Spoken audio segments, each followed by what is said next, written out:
You're live.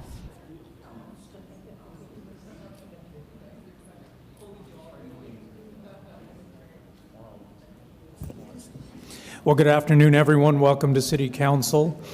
Today is Monday, June 16, 2025. It's approximately 1 p.m. I'm Mayor Eric Enriquez. Before I start, I want to mention that we have an ASL, American Sign Language interpreter, up in the front, available for every regular council meeting. We'll start with a moment of silence for our brave men and women of the United States Armed Forces as they protect our interests around the globe, as well as the courageous men and women of the Las Cruces Police and Las Cruces Fire Department as they keep our city safe 24/7, 365.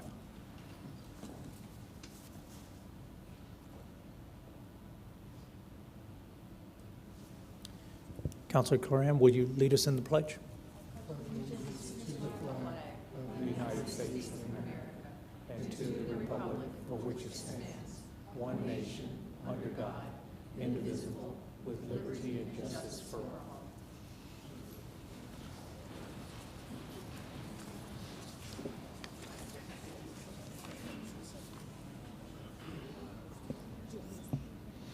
We'll start off with presentations and proclamations. Councilor Coram.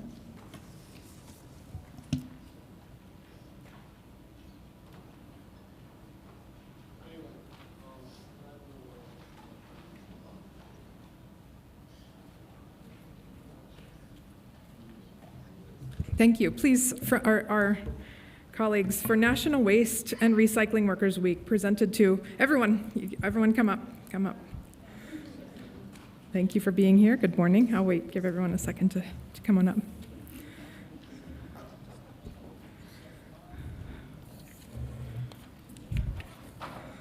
Thank you for being here. Good morning. Good afternoon.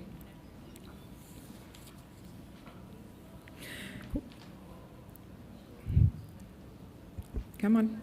Yeah. Crowd in. If you stand really close, I'll make you speak. So just kidding. I'm not doing that.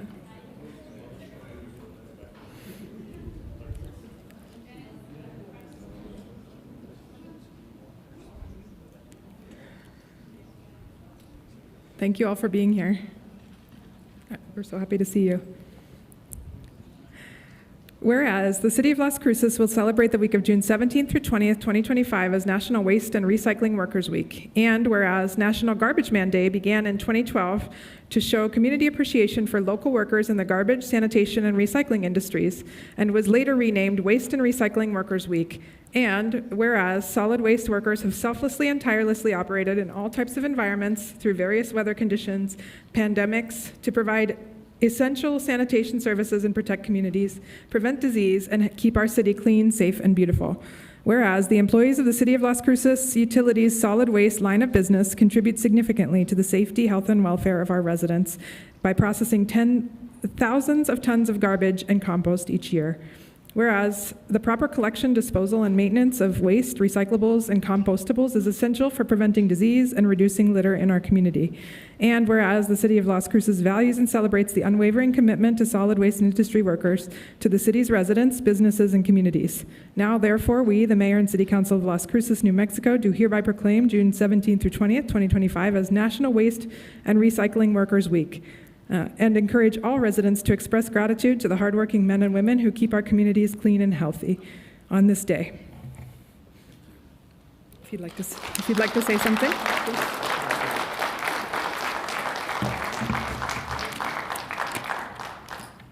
Real quick, a few words. I want to thank everybody for recognizing and celebrating this incredible week for our solid waste workers. It's a deep appreciation for what you do on a daily basis. Your work touches every resident in the city, and you guys do it whether it's a heat wave, a downpour, holidays, or even holidays. So thank you. I also, for my gratitude for being a deputy director, want to thank you for every week for the work you do, not just this week, but every week. Your professionalism and dedication does not go unnoticed, okay? Thank you.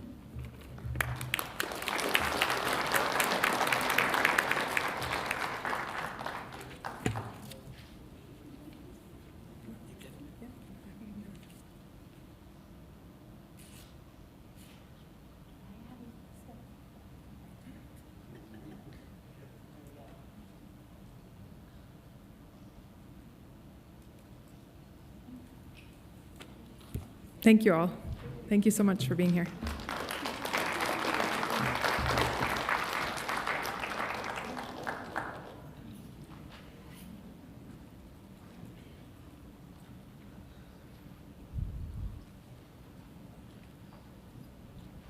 All right, next up, I'd welcome members of the NAACP. Please, come on up.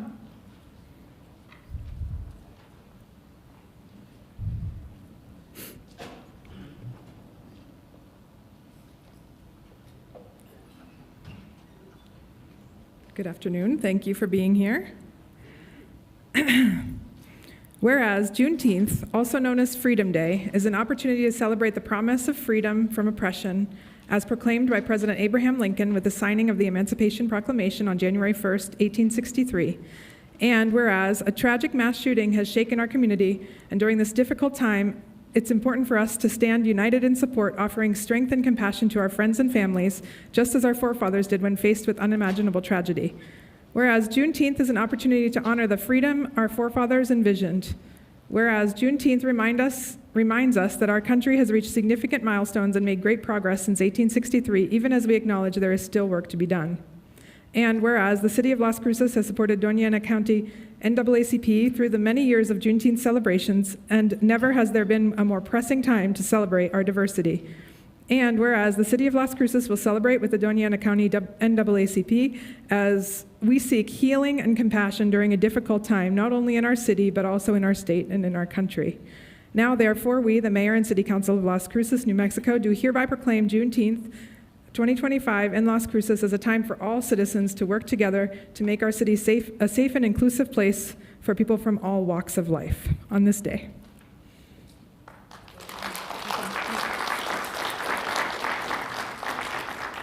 Good afternoon, Mayor Enriquez and the City Council.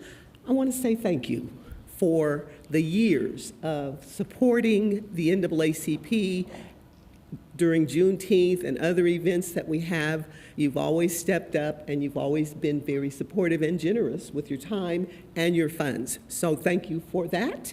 We are celebrating, this is a celebration of victory. 160 years ago, some Union soldiers went to Galveston, Texas, and they told uninformed slaves who thought they were still slaves, but had been emancipated but didn't know it because there was no social media, there was no way for them to get the word, and they did not have the word, so they thought they were still slaves until those Union soldiers, God bless them, gave them the information that they were no longer slaves. So we celebrate those Union soldiers in the heart of those soldiers. We celebrate the 16th president who signed the Emancipation Proclamation 2 years earlier. We celebrate the president who made Juneteenth a holiday. And I celebrate this beautiful city council who recognizes and acknowledges the accomplishments in the progress that we've made. So I want to say thank you again. We celebrate progress, and we know that the progress will continue. Thank you.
Again, thank you, Councilor Coran, for the presentations of the proclamations. And Dr. Green, thank you again for all that you all do in the city of Las Cruces and the representation. And it's a great segue into the presentation that I'm about to do when you talk about victory. And it was a huge victory back in the day for our country. And then also for here locally, we have a group of individuals that we want to recognize for their state championship and for their victorious season, the Centennial Girls Softball Team. If they want to come up, Coach Xavier Avalos.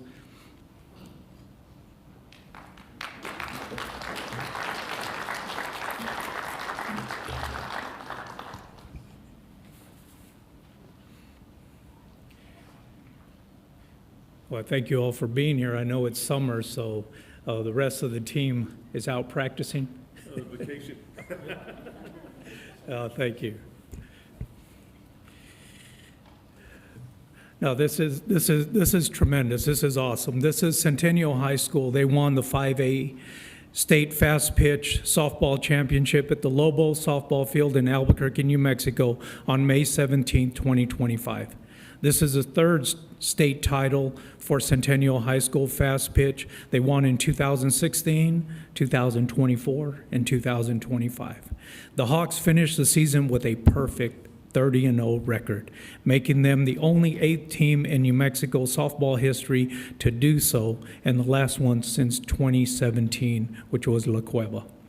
The team began the year ranked number 1 and started the season going 4-0 in the Cleveland Classic Tournament, recording wins over Farmington, Pedrera Vista, Lovington, and Volcano Vista.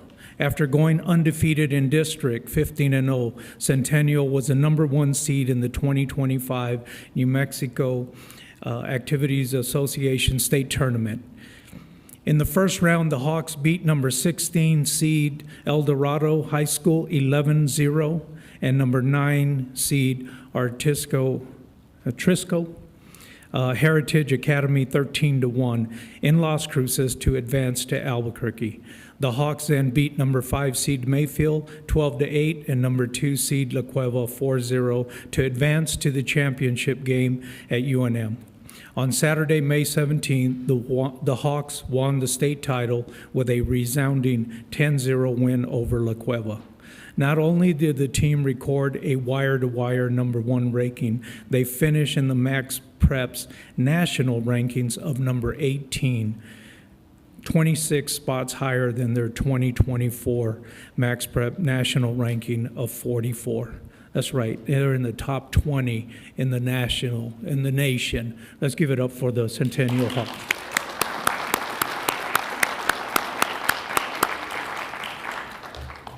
So I was provided some information on some of the players so we can talk about some of their accolades. And Centennial High School was led by seniors Amaris Villegas, the team spark plug, played left field and hit for 18 on the year, including hitting a dramatic 2-run homer in extra innings to beat Oregon Mountain 4-3. Stevie Jimenez, Miss Consistency, the second baseman who hit 446 on the year and led the team in at-bats and was second on the team with 50 hits recorded, as well as going 2-0 on the pitcher's mound. Aliyah Benincourt, the 5-tool UTEP shortstop signee, hit 540 on the year, second on the team with both 46 RBIs and 16 home runs, including a tone-setting 2-run blast in the first inning of the championship game. Amanda Valles, the rock of the lineup, was second on the team in batting average, hitting 543 and led the team with 52 runs scored, RBIs with 58, and home runs with 21. And finally, Destiny Perez, the team MVP, dominated in the circle, going 27-0 with an ERA of 1.59, pitching virtually every inning of the season. She also dominated at the plate, leading the team with a .559 batting average, 52 hits, and 12 doubles. This 4-year class ended their career with a staggering record of 115 wins to 13 losses. And the last 3 seasons, a mind-boggling record of 90 wins and 5 losses. Very impressive.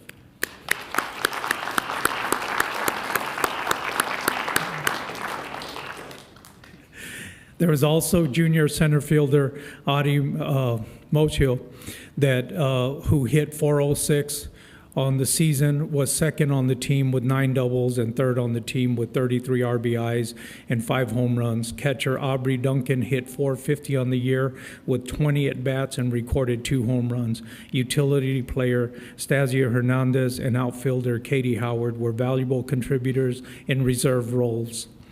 Sophomore Brooklyn Milan provided solid defense, playing both right field and third base, and led the team in triples with 4 on the year. And Kayana Garcia played third base and outfield while recording 20 hits and 11 RBIs on the year.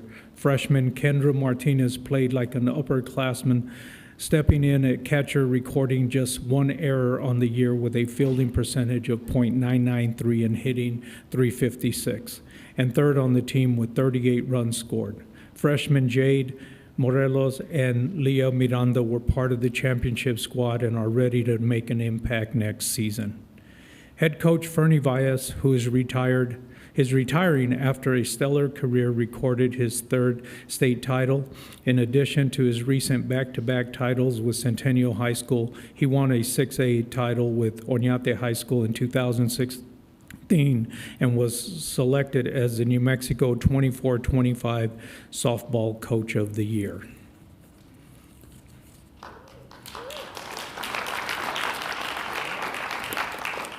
So we have the players here and Coach Xavier Avalos to receive this Certificate of Excellence. This certificate is proudly presented to the Centennial softball team in honor of their outstanding performance and recognition of their high standards of excellence. This certificate is issued in recognition of civic interest and as an expression of appreciation by the mayor and behalf of the citizens of the Las Cruces, dated this 16th day of June, 2025. Congratulations.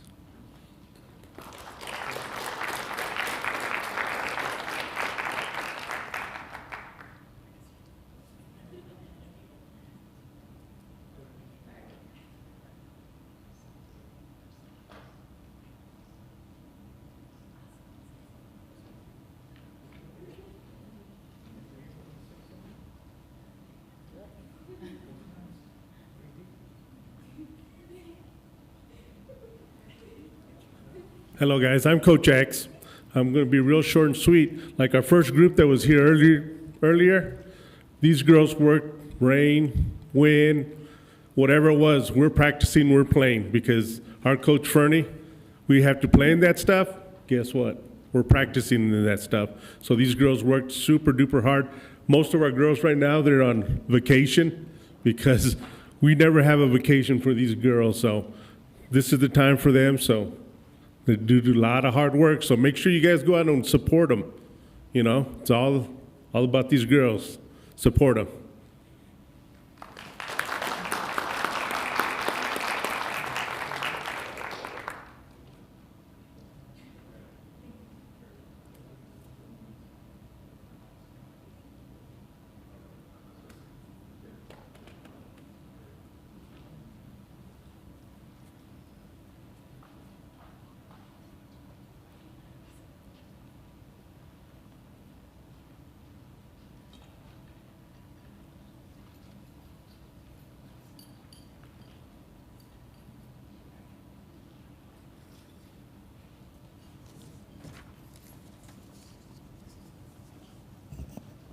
Okay, next on the agenda, we have Jobs of the Week. Sarah Rainey.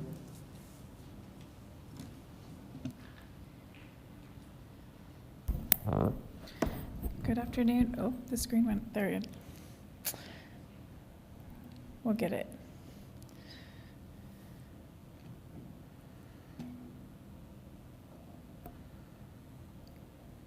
There we go. Thank you, Mayor and Council. Again, my name is Sarah Rainey. Computer wants to restart. I'm just going to ignore it. Shh. I am Sarah Rainey. I'm the one-stop operator for the Southwest region of America's Job Center, New Mexico. For this week, for Jobs of the Week, we have a transit operator for the city of Las Cruces. That one starts at $16.76 an hour and closes on the 23rd. So that one closes very, very soon. We also have an office assistant for the city. It starts at $15.02 an hour and closes in September.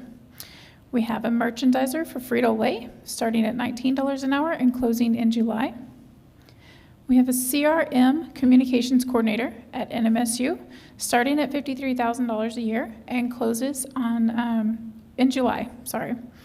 We have a developmental specialist at Tresco, from $18 to $23 an hour is the pay, and that one is open until filled. They actually had a couple of those. We also have a couple of openings at La Clinica, multiple openings, actually, I won't say a couple. Everything from nurses, teachers, treatment coordinators, therapists, dental assistants, dentists, and more. So if you're interested in any of those positions or any of the other services that La Clinica offers, please check out our website and their website. Then they list all of the openings. For our events for the month of June, we have an America's Job Center meet and greet. This will be tomorrow at our center at 226 South Alameda. You can come and meet all of our representatives and our services, get a little bit more information, as well as some of our partners that are local. So it'll be a good opportunity to find out about various programs and opportunities for anybody. We also have our Community of Hope Job Readiness event next week. That one is growing immensely, so anybody that would like to join us on that one, please reach out to me, and I can definitely get you signed up and get you to work. We also have the Lions Club Free Glasses event. That'll be on the Thursday of next week, and they'll be at the American Job Center on Alameda as well. So we'll have the Lions Club there so people can get those services, as well as if you have any donations of the glasses, you'd like to recycle your glasses and donate them back to them, they can recycle them into those that need them. Please bring them by. And then that is all we have. Thank you, everyone. All right, thank you, Sarah. Yes. Next is Pet of the Weeks with Carol.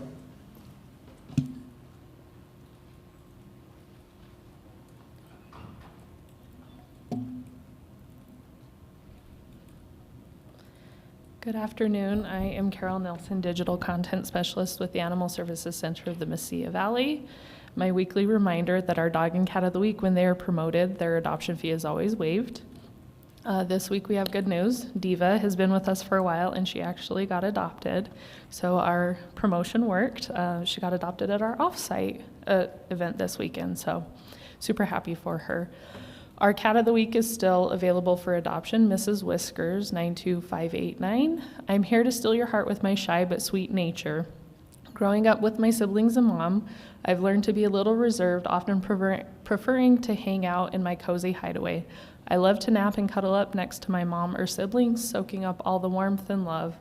While I might not be the most playful of my bunch, I do have my moments of fun. If you're looking for a gentle companion who enjoys quiet moments and the occasional playful moment, I might be the perfect fit for you. So definitely stop by and see her. And long-term residents, you'll notice that the list is changing a little bit because we've been having some success with our long-term residents, but we always want to highlight our animals that have been with the center 3+ months. They're always available at just $25, sometimes less if there is a special going on, but right now $25. Whisper has been with our center for 320 days. Peppa is in a foster home, but she's been with us 316 days.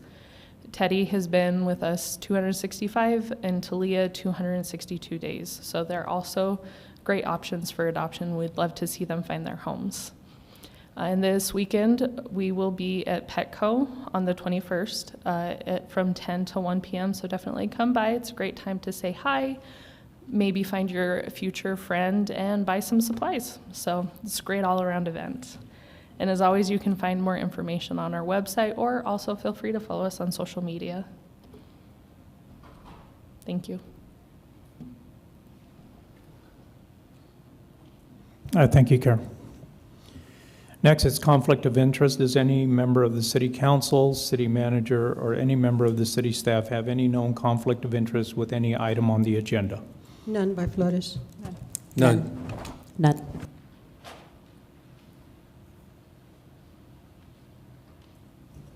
Next is public participation. We'll allow up to 3 minutes, no pending litigation or items on non-consent. Katrina will usher you and help you to the podium. Again, speak directly into the microphone. State your name, please. Thank you.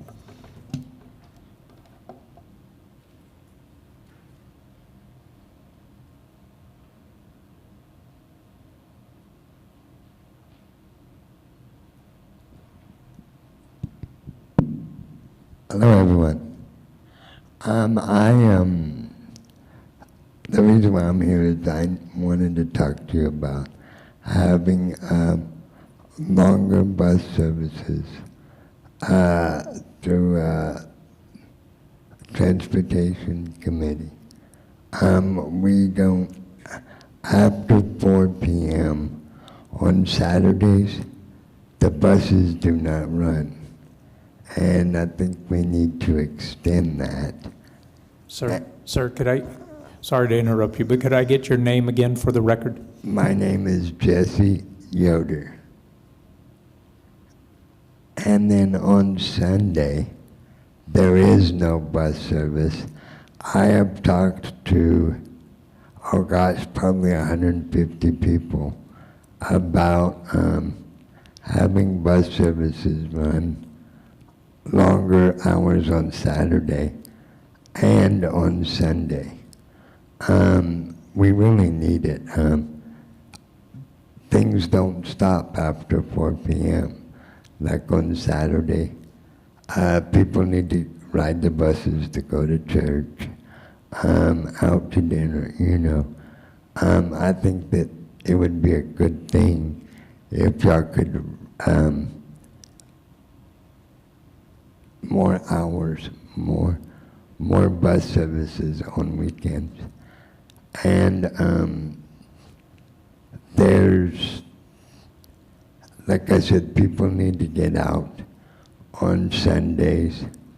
People need to just have stuff to do.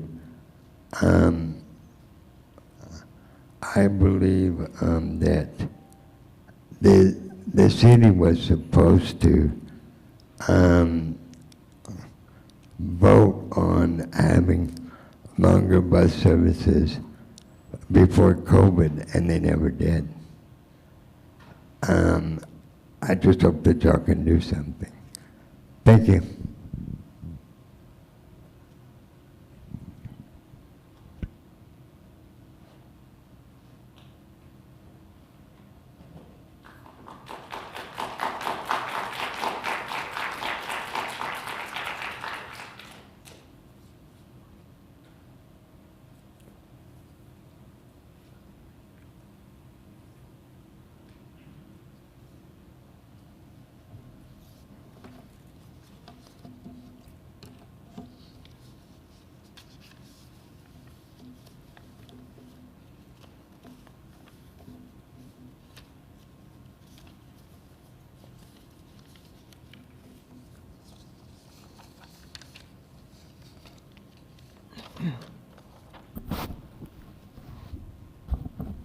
Mayor, council, those watching online, I'm Lynn Moorer.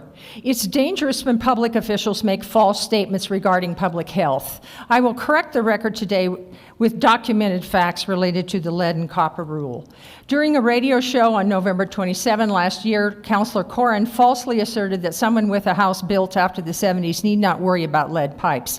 In fact, lead pipes were not banned until 1986, so hundreds of houses in Las Cruces built between 1980 and 1986 likely have lead pipes. Handout 1 is a summary of the 1986 law. On February 5th of this year, Mayor Pro Tem Bencomo falsely asserted in an email that the federal government sprang the rule on us with little guidance and zero financial support. Apparently, these three false statements were made as justification for why the city shouldn't have to comply with the rule. The email is handout 2. In fact, the rule was in the works for many years. A rule promulgated in 2021 laid the groundwork for the 2024 rule. Handout 3 lays this out. EPA provided much guidance during 2024 and before. Handout 4 is the first page of a guidance document published in 2022. Handout 5, an EPA press release dated October 8, 2024, notes that $2.6 billion is available for drinking water infrastructure funding through the federal bipartisan infrastructure law. On June 4th of this year, Councilor Corrin again provided false assertions to a radio station which aired them. She falsely claimed that the city has 8 years to comply with the rule. 159 inspections have been conducted, and the city is in full compliance with the rule. As handout 5 makes clear, lead pipes are to be replaced within 10 years, not 8. The validity of the city's inspections is doubtful because local licensed plumbers regard the city's technique as inadequate, nor do numerous other large cities in the Southwest rely upon the technique the city uses. And one cannot reasonably claim that the city is in full compliance with the rule in light of the copious false or misleading notations in the city's inventory and when half the city's properties are missing. Facts from the city's inventory were provided to you in handouts 1 and 2 at the May 19th meeting. Another non-compliance, the city has not offered to sample the tap for lead for any consumer who requests it. Handout 3 spells out the requirement the city is violating. At the Town Hall, Las Cruces Utilities Director Adrian Widmer did not offer to sample the tap of a meeting attendee who requested it. Also, Las Cruces Utilities has refused to help property owners who have asked about financial assistance for replacement of lead pipes. Deputy Director of Regulatory Compliance, Steve Perez, falsely told the caller that financing is not available, despite the city's letter stating financial assistance is available. This letter is handout 6. Handout 7 is an EPA advisory stating that failure to comply with the rule may result in federal enforcement. I urge the city to bring in an independent engineer with management experience to compile the facts about the city's compliance before EPA takes enforcement action against the city. Thank you for this opportunity to speak.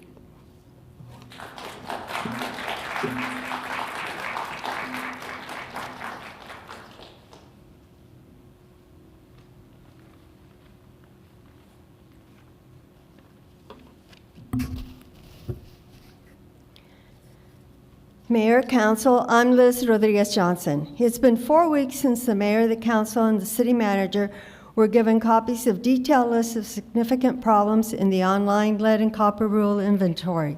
This is an inventory EPA requires to be posted online. These problems appear to render the inventory significantly out of compliance with the rule. Today, I'm going to give everyone an update regarding the extent to which Las Cruces Utility has corrected these problems. Handout 1 was provided to you at the May 19th meeting and documents 453 properties out of 702 sampled that have no indication of any service line at all. That's 65% of the properties that don't show up on the map.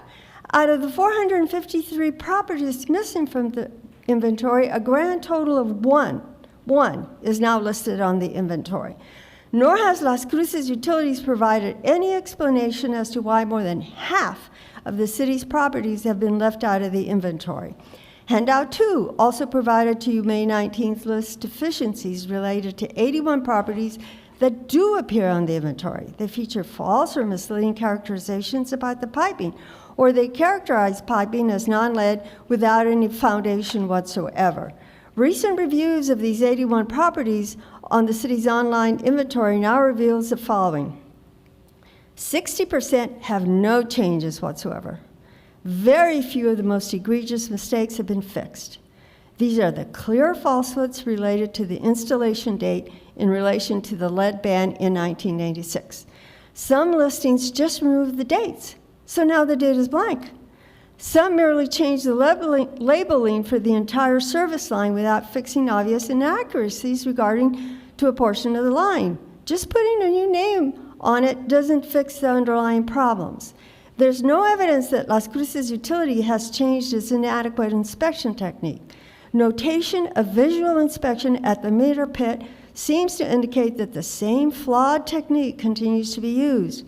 Some of these visual inspections at the meter pit are now appearing in the record as having been conducted months before they appeared on the inventory map. For example, the record of a property on Hillsdale Street on March 22nd showed no field verification. It now says a visual inspection occurred last December. There's no evidence that any line has been visually inspected in at least 2 locations as required.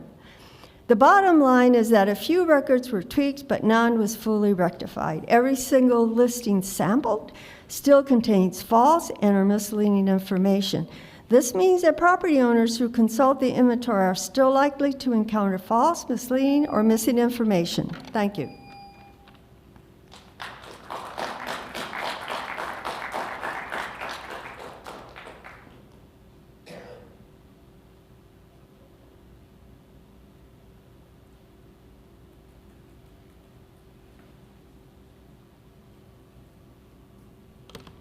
Good afternoon, Mayor, City Council, and staff. Kathy Stark, have you missed me? On April 7th, you passed a new animal ordinance, and before the passage, the City Council asked questions as to how the public was going to be educated about the new ordinance. Outside of one article in the Sun News, I haven't seen any efforts to do so. The new ordinance hasn't been codified, so when we get questions or concerns, we can't point them to the ordinance. We're pointing them to a very cumbersome, difficult to navigate council action form. I can't direct them to the animal control webpage because it's not current either. In August, it will be 4 years when I started coming to the council to point out the deficits in the animal control webpage. You continue to say that pets need to be licensed in Las Cruces. That went away in 2021. You can do better. The ordinance states that a separate resolution will come forward with fees and penalties, and we've recommended that the city follow the county schedule. We've not heard of any forward movement. Shades of the 2021 community cat ordinance, which required a separate resolution. The deadline for that resolution was extended, and that was never completed. The previous animal ordinance had an intact animal permanent requirement that was never implemented. We've discussed options of how that could be done, looking at what other municipalities have implemented. We haven't heard anything. I know of 3 packs of dogs, intact, very aggressive, terrorizing people and animals in our community. They're a public safety threat, and it's just a matter of time before somebody gets hurt. I understand that one additional animal control position has been allocated in the next budget cycle, and that's appreciated. I believe, if memory serves me right, that is the first staffing increase since 2009, despite the growth of the population in this community. A couple days ago, 2 women came to my house in a panic, asking what they could do about an injured dog they had taken into their laundry room, and I said, okay, let's call animal control, get the animal checked for a chip. Maybe it has a home and we can get it back. They said they'd already done that, and that animal control was 3 hours out. Your animal control officers are working their tail off, but they're severely stretched. I'm not going to be able to stay for the rest of the meeting, but I will go home after my appointments and live stream to see what your comments are. My bottom line is, what is your plan? Thank you.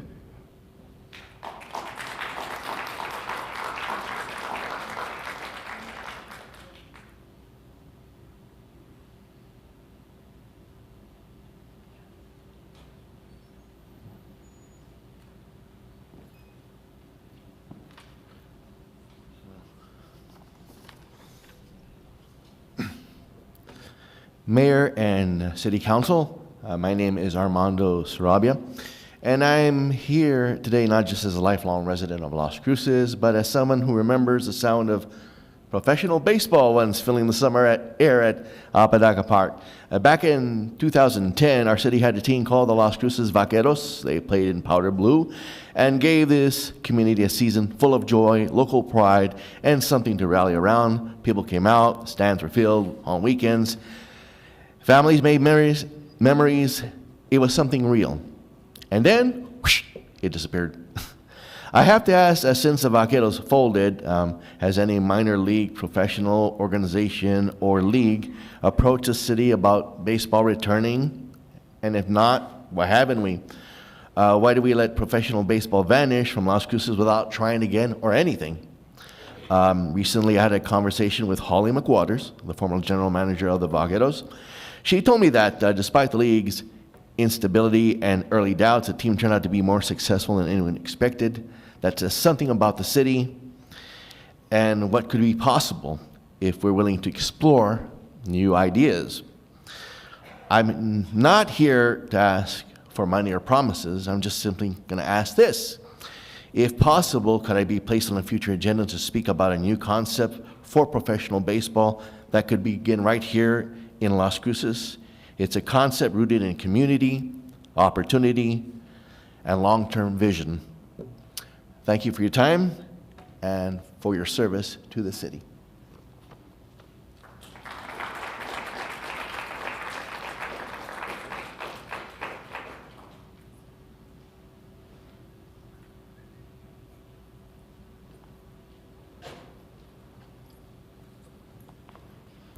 Good afternoon, city councilors, city mayor, and city manager.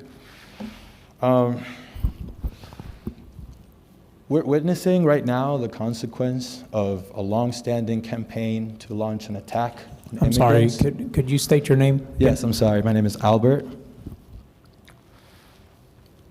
For years, we have been witnessing this campaign that aims to dehumanize and demonize immigrants. What's dangerous about this is that when you strip people from their culture and their past and their history and their dignity, then they become this blank canvas. And on that blank canvas, you can project all your fears and everything that affects you in life. The ways your government and their safety nets are not protecting you. Everyone here has struggled. Life has gotten harder throughout the months. Groceries are more expensive.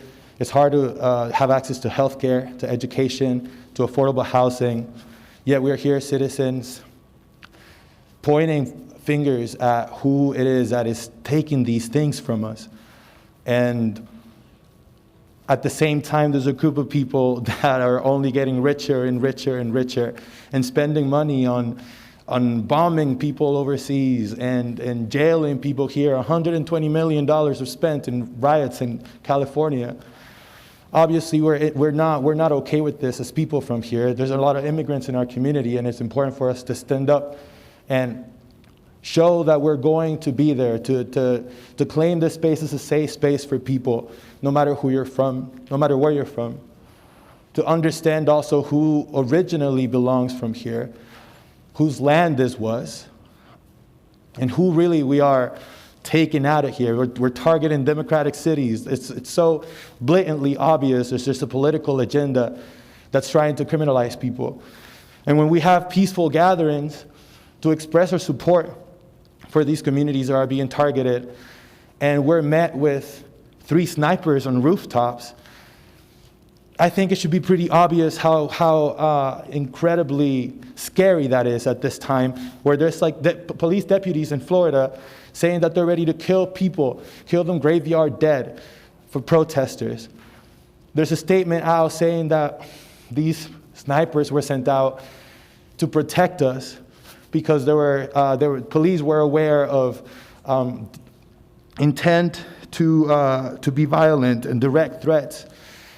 And I just wonder, I don't understand how, if that was true, if you saw this peaceful event and there was an intent of violence, why not communicate that with us? Wouldn't that be a better way to make us safe, to make us aware of this threat? Because from when I'm standing, the only threat was 3 snipers, and the only intent of violence was them aiming down the scope at us. Thank you.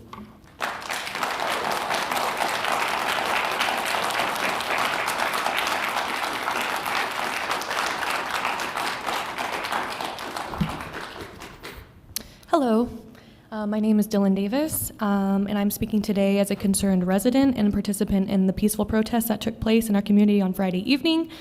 I am here to express deep alarm and outrage at the extreme and inappropriate police response that occurred at this demonstration. During our protest, Chief Story, I am talking to you, so I would appreciate it if you would get off of your phone and listen. Thank you. During our protest, at which we passed out slices of watermelon and painted a mural of a butterfly, law enforcement deployed snipers and pointed rifles and tactical crossbows at us for the entire duration of the event. This happened in broad daylight, in a public space, and in front of community members exercising their First Amendment rights. Let me be clear, there were children at this event. There were children with guns pointed at them for 3 hours. Families, parents, and elders. At no point was there there a threat posed that would warrant this kind of militarized intimidation. When one of us respectfully approached and asked one of the officers what they were doing and why there were multiple snipers, he responded with, and I quote, "Fuck off, go away." The officer, who was sworn to protect and serve the community, told us to go away while they were pointing snipers at children. What happened Friday was nothing more than a show of force meant to send a message. There was no intent to protect us. And let's be honest, we all know that this would never happen at a white-led protest or a parade, which was proven to be true at Saturday's protest, led by white organizers that was met with zero shows of force or police threats. This was a targeted repression of community organizers, activists, and anyone who dares to challenge the atrocities that the state is committing every day while they are kidnapping human beings off of our streets. Pointing rifles and tactical crossbows at peaceful residents, some of them children, is not public safety. So I'm not here to ask for an apology, I'm here to demand answers. Who authorized this deployment? Why were there snipers pointed at children? And what steps will be taken to make sure that this disgusting abuse of power never happens again? And if law enforcement cannot differentiate between an armed threat and a peaceful protest, then we are not safe in their hands. And I want to make it clear, the people will not be intimidated, and we will not forget.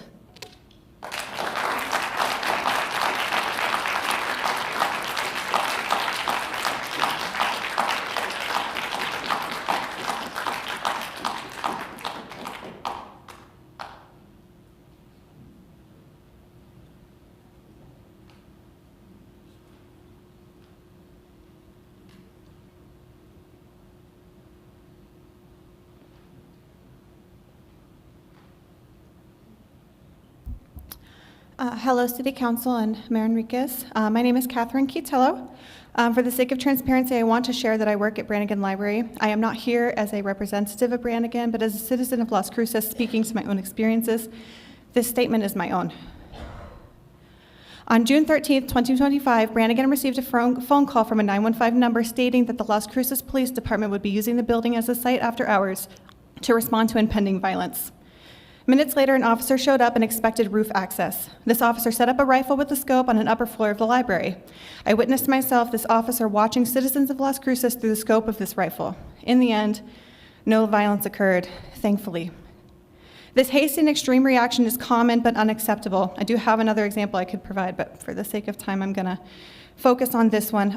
City Councilor Bencomo, or Mayor Pro Tem Bencomo, has rightly acknowledged the poor optics of this choice in her statement that the decision to, quote, point sniper rifles at peaceful protesters, families, children, and concerned citizens sent a message that peaceful dissent is seen as a threat, end quote.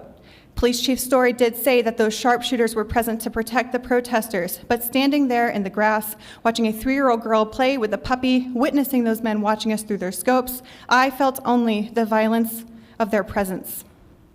I urge anyone who can do something about this to take action. It should be unacceptable that the reaction to a comment is an officer pointing a deadly weapon at Las Cruces and children. And if the police are truly there to protect us, as Chief Story says, they should be with us, not stationed at a distance on what is supposed to be a safe building, waiting for a moment to strike.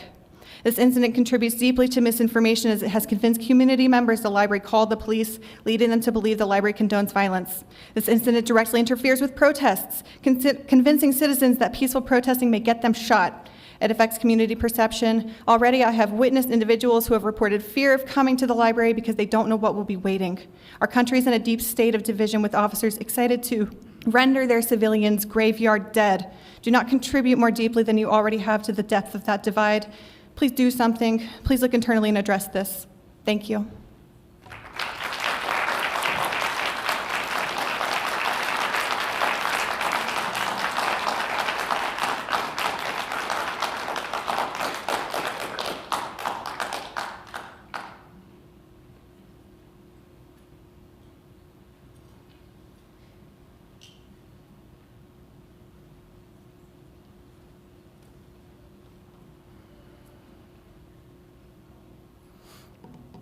Good afternoon, City Council. My name is Quentin Quitello. I want to echo Catherine's sentiments, Albert's sentiments, Dylan's sentiments as well.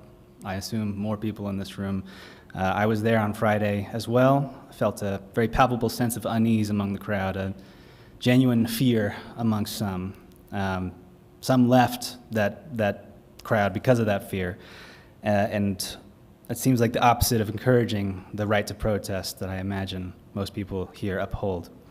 On Friday, the police presence was, on Saturday, the police presence was notably different.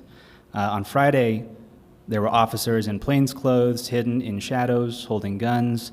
Saturday, they were in the open on bikes and even helped someone in the crowd who had succumbed to some kind of heat-related injury. This is what I expect from the department: support, outreach, community solidarity, not hostility, not fear. And even the positive aspects of their presence on Saturday was marred somewhat by the memory of the men in the shadows with the guns. I just want to urge prudence and consideration when making these kinds of decisions, because it is integral to the sense of community that I believe this council has been and is trying to cultivate for this city. That's all I have. Thank you very much.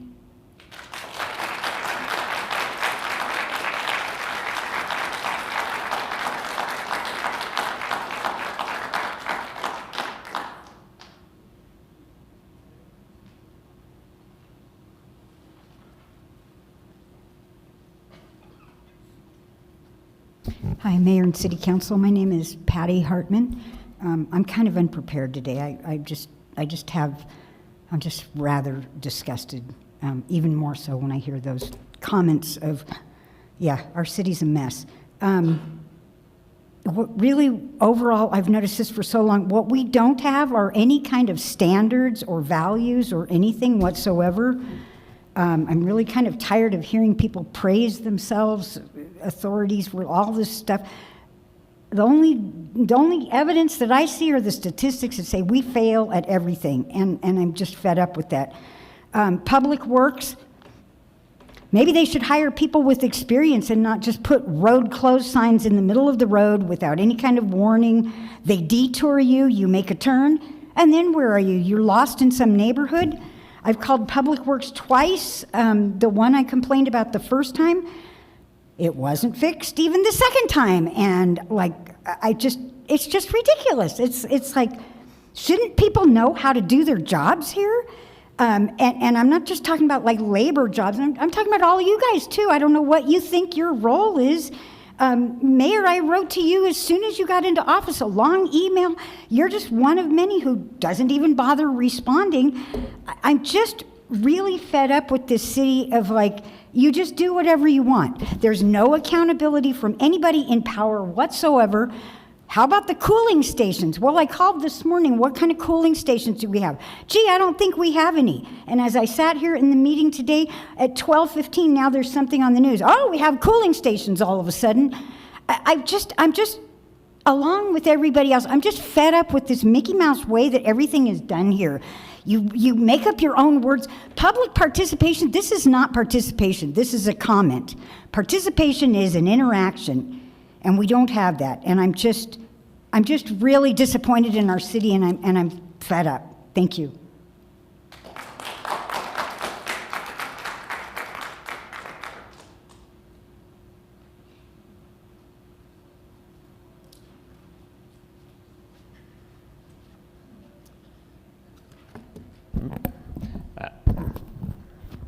Mayor, Council, Michael Harris for the record. I wasn't going to say anything, but as I walked in, I have a small comment, which is a few meetings ago, we passed a proclamation that said that Las Cruces is in support of dark skies, and we love to help out our nature, and our people have nice access to that.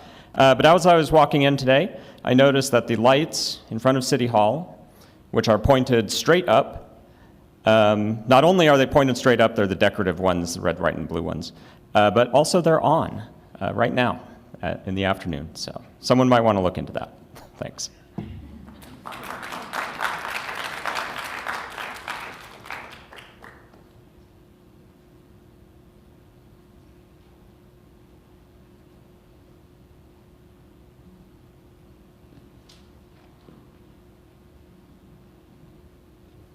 Hello, Mayor. Hello, Council. My name is Trent Scribner, for the record. I'm here, I figure you can imagine what I'm here to talk about. I want to start by saying that militarization of the police does not make us safe. I want to start by saying that this is a national problem. It's not just here. that we've seen the police have become increasingly more militarized, and this has contributed to the feelings that the general public has about them. This is, like people said earlier, contributed to that divide.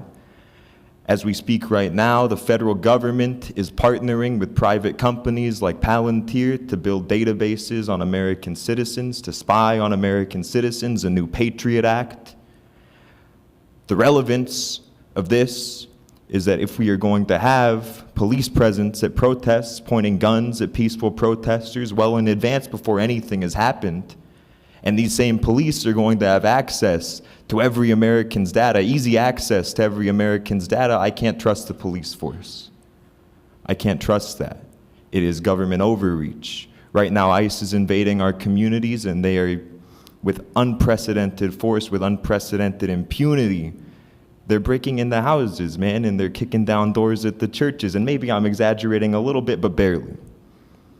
And we all know someone in there who's been taken and basically disappeared. 50 New Mexicans have been disappeared by ICE. The relevance of this to local law enforcement is that who is going to enforce the unjust laws that are coming? And I want to know that I can trust my police department not to take up the gun against me when they are asked. That's all that I had. If I have a second longer, I want to say thank you to the brave working men and women of the city for keeping the roads clean and all that. And please change the meeting time, because this is very early for me.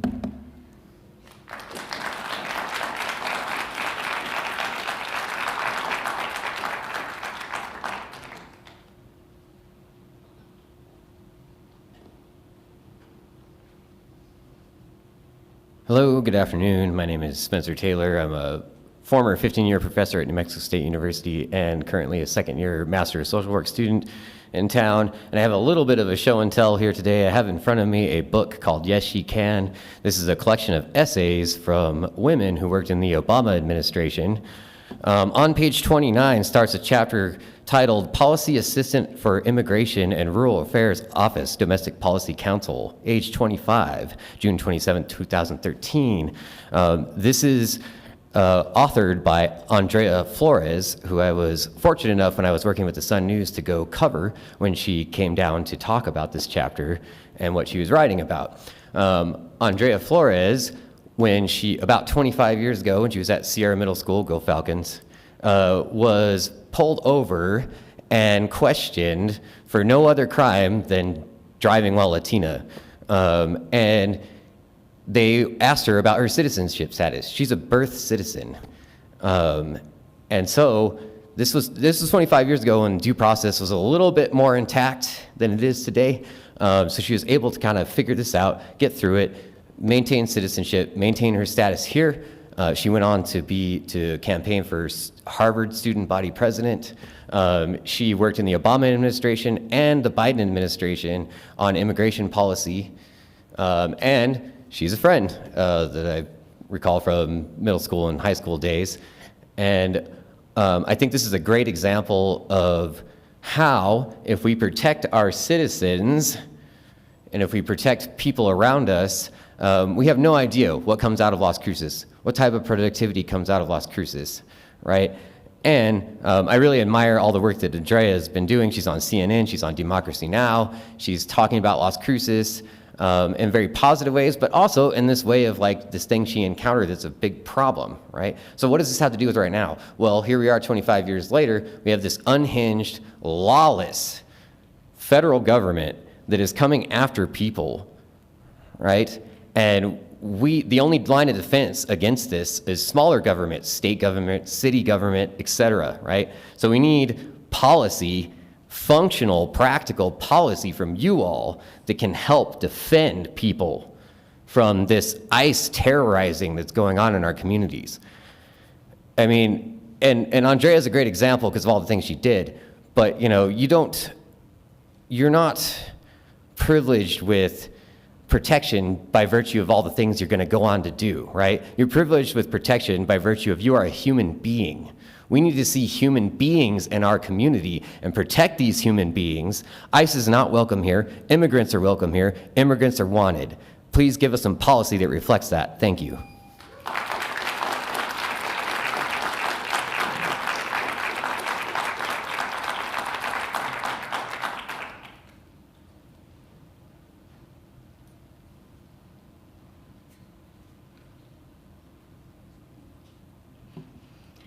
Alrighty, hello y'all. My name is Lindley Hornsby, resident of District 4.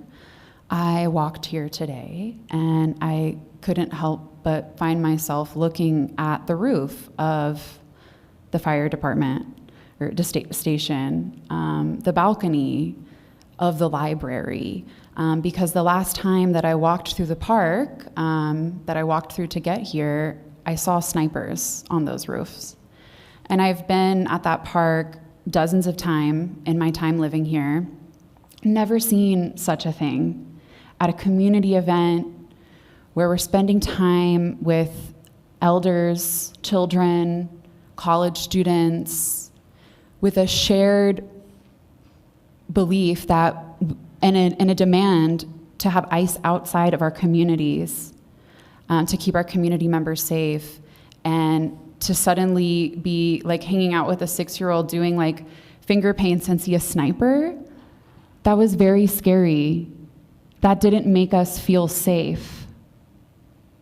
So I just want to iterate to the council that when you send police presence, that doesn't always, like, not everyone feels safe by that. In fact, a lot of folks feel very scared by that, which I think we all should know, given the current context of what we're seeing with a militarized police force in this country. But I just want to remind y'all, it's scary. Police hurt people. Like, I say that as someone, my grandfather was a police officer, and I know this to be true. So when you're making these decisions about putting snipers on roofs, I want to remind you how unfair that is to, like, you're taking away or attempting to take away the joy that folks are having in community at a demonstration by scaring the shit out of us. And look, nothing bad happened because nothing bad was going to happen. And as someone else said earlier, if the police are here to protect us, then stand with us. Don't point guns at us. Thank you.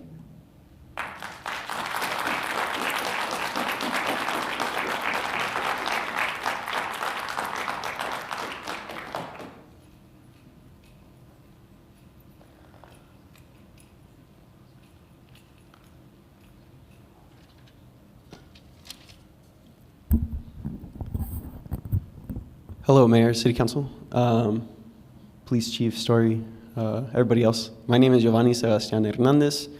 I'm a resident of Las Cruces, and I'd like to share a few things. So I live here in Las Cruces, and I've lived here for quite some time, and I've had many firsts here.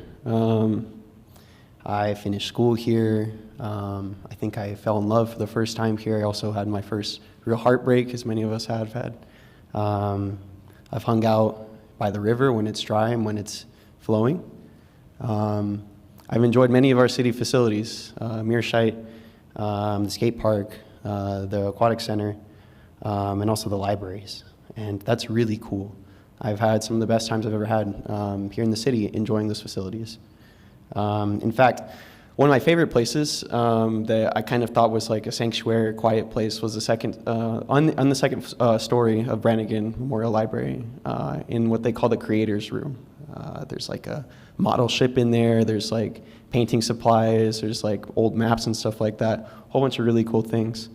And to be honest, I didn't really think a whole lot of people knew about it. I spent time with doing work and doing homework with my partner, the love of my life, where I got to see her in the beautiful light of the afternoon that comes in through that window there that overlooks the park. On Friday last week, I was there at that park protesting against racist, xenophobic ICE, immigrations and custom enforcement from the federal government, kidnapping people in our communities. And I look over and I see a sniper, a man from Las Cruces Police Department with a rifle pointing at us. We've seen him over there on the fire department roof also, and that's not okay. That's not cool. Extremism by law enforcement against people of color, against people who organizers in this community is something that I was never really expecting. Some of these folks that came before me said it best, but this same kind of threat of violence, and that's what this is, was not replicated on Saturday at an organized protest with mostly white organizers, white leadership, white participants, a whole lot of snowbirds, we know them all. Instead, it was directed at one where there was finger painting, there was a piñata, and there was peaceful protest. Standards, if we have them, and if they're subject to change, mean nothing. I want to know what the City Council is going to be doing about that, what the City Council has to say about that, what the City Council has to say about things like automatic license plate readers that ICE is getting access to all over the country, and whether or not the police department... Your 3 minutes are up. And whether or not the police department... Your 3 minutes are up. And whether or not the police department will cave to the federal Trump administration by signing a 287G agreement like so many counties in New Mexico have done already. When you're forced to, will you do so, and will you stand with the citizens of Las Cruces? Thank you very much.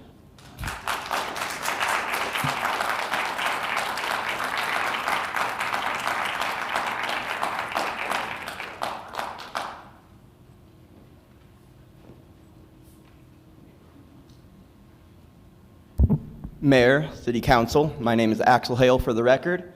I too was a peaceful protester at Friday's demonstration where sniper rifles were aimed at us. I would like to remind the council that the Las Cruces Police Department has paid over $22 million in wrongful death lawsuits since 2022. In a statement Chief Story made to the Albuquerque Journal about said snipers, he said that the officers weren't intended to be visible, that we weren't supposed to see them. So that we did see them, is that a sign of these officers' incompetence, that we do not have properly trained police officers on our force? That is even more of a threat to our safety. Let's say, hypothetically, that like Chief Story claims, that those officers were there for our protection, which, mind you, I don't believe. No, that was not communicated to any of the demonstrators in any meaningful way by any law enforcement or official. So that reads to us as a thinly veiled threat of state violence, is how that reads. We do not trust the Las Cruces Police Department with their track record. And then to see Chief Story and our police representatives here looking down their nose at us with disrespect as we speak is atrocious.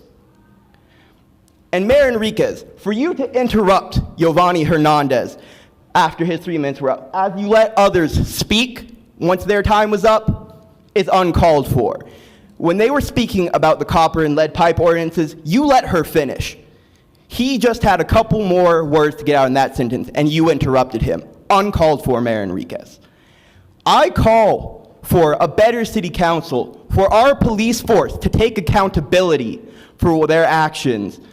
The militarization of this is uncalled for.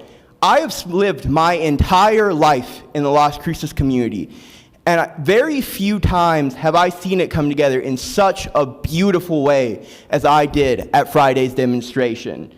For these people to gather in what they believe in, and the strength we see in our community, and the love we hold for each other, and then to feel that fear is uncalled for.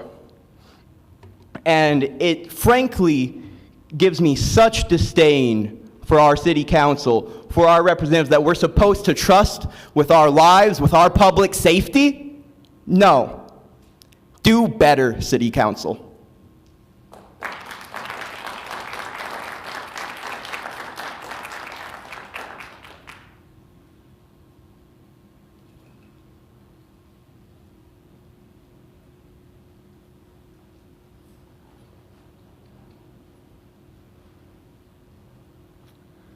All right, my turn. Hello, City Council. I am Rose. I live in District 2, and I am also here to talk about the protests that occurred this past weekend, Friday and Saturday, and the stark, excuse me, the stark difference between how those two were handled by law enforcement. The protest on Ma'am, Friday. can you pull your microphone down so you can speak directly into it? Thanks. Okay. Lost my place here. No, the protest on Friday was in response to the ongoing ICE raids and the disappearance of families.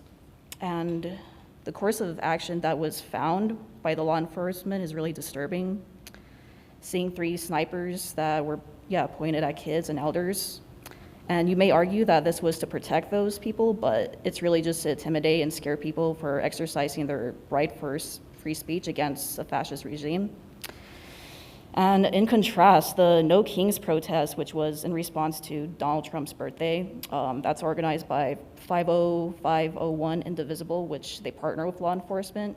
And with their actions, how law enforcement treated with just having bikes patrolling the place. And you might think, well, that's how it's supposed to be done. The right to protest is part of how this country was built based off of movements that didn't require permission. And the true way to keep us safe is not by militarization and law enforcement, it's by creating policies that protect those vulnerable, such as 22-059, a resolution in support of a pathway to citizenship for immigrant families, and a resolution 18-075, City of Las Cruces being a diverse, welcoming community and friendly city to all immigrants. And I just want accountability to be made, and got to do better. So that's all I got. Thank you.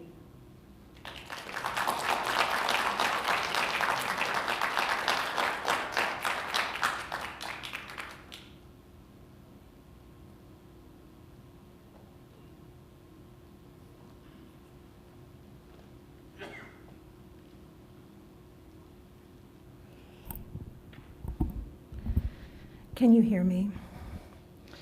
Beautiful. My name is B, otherwise known as Roy G. Dilf to those in the drag community.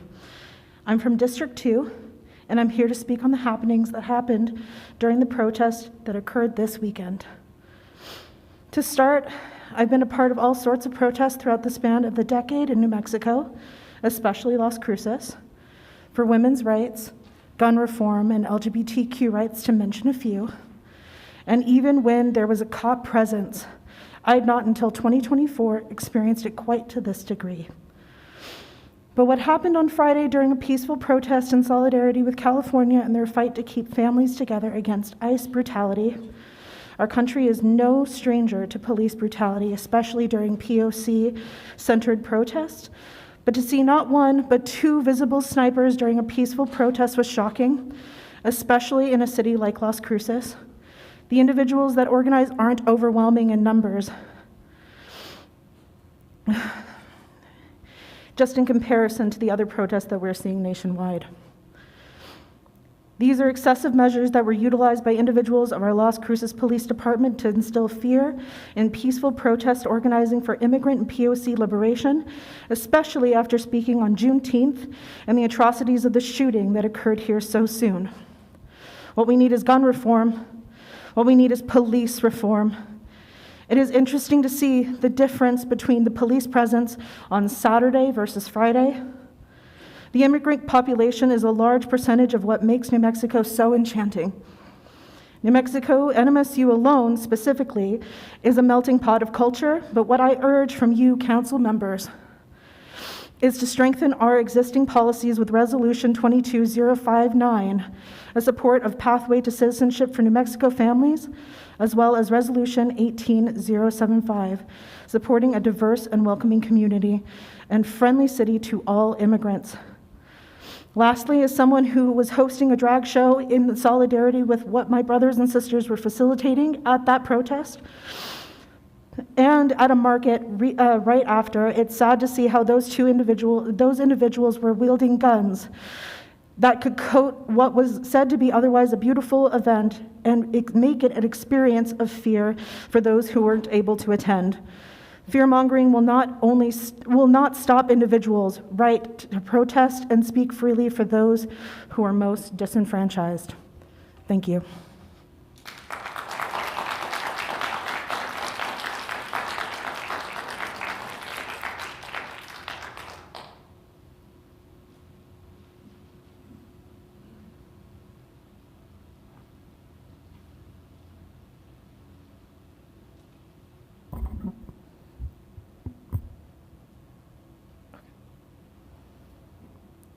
Hello, City Councilors and Mayor. My name is Sara Guerrero, and I will be reading a statement from someone who was unable to be here today. And she says, Dear Las Cruces City Mayor Enriquez and City Council members, my name is Rene Beltran. I am unable to appear before you today for public comment because of a scheduling conflict. However, I feel strongly about this issue and want to go on record in protest of the actions of LCPD on 6/13/2025. To be clear, I do not currently reside in Las Cruces city limits, but I have been a proud Las Cruces resident since 1994, living for many years within city limits and still own a home within District 4 of Las Cruces and have adult children living there. I shop, work, recreate, and exercise my constitutional right to protest within the city of Las Cruces. As such, I want to register my disgust and frankly fear of seeing the Las Cruces Police Department snipers posted proximal to Albert Johnson Park on Friday evening, 6/13/2025, during the peaceful protest denouncing the actions of ICE in Los Angeles and similar actions elsewhere in the world, such as in Gaza. Seeing snipers with rifles trained on peaceful gathering of folks, including many families and children, is dismaying. If there was, in fact, a credible threat, why didn't the LCPD seek to inform this gathering and protect them through information? I do not trust or believe the Las Cruces police when they say they were supposedly responding to a credible threat. Instead, I perceive this as an act of escalation and intimidation. I raised 3 children in Las Cruces. Throughout my parenting, I exercised my constitutional rights to protest and express my viewpoint and have often had my children with me at all ages and stages of their growth. I am proud to have taught them a way to engage with our democratic system. I applaud the parents and caretakers as well as the principled individuals that set up publicly at events such as Fridays to stand for their viewpoints. I see such family and individual interactions in the photos of Friday evening's peaceful event with young people, children, and families, and I see that is how LCPD chose to respond. As a parent and community member, I am appalled. I ask that you hold LCPD accountable for this decision, that you hold yourselves accountable for your role in supporting this police chief and his politicization of public safety, and that you be answerable to the families that were threatened and made to feel unsafe. Respectfully, Rene Beltran. Thank you.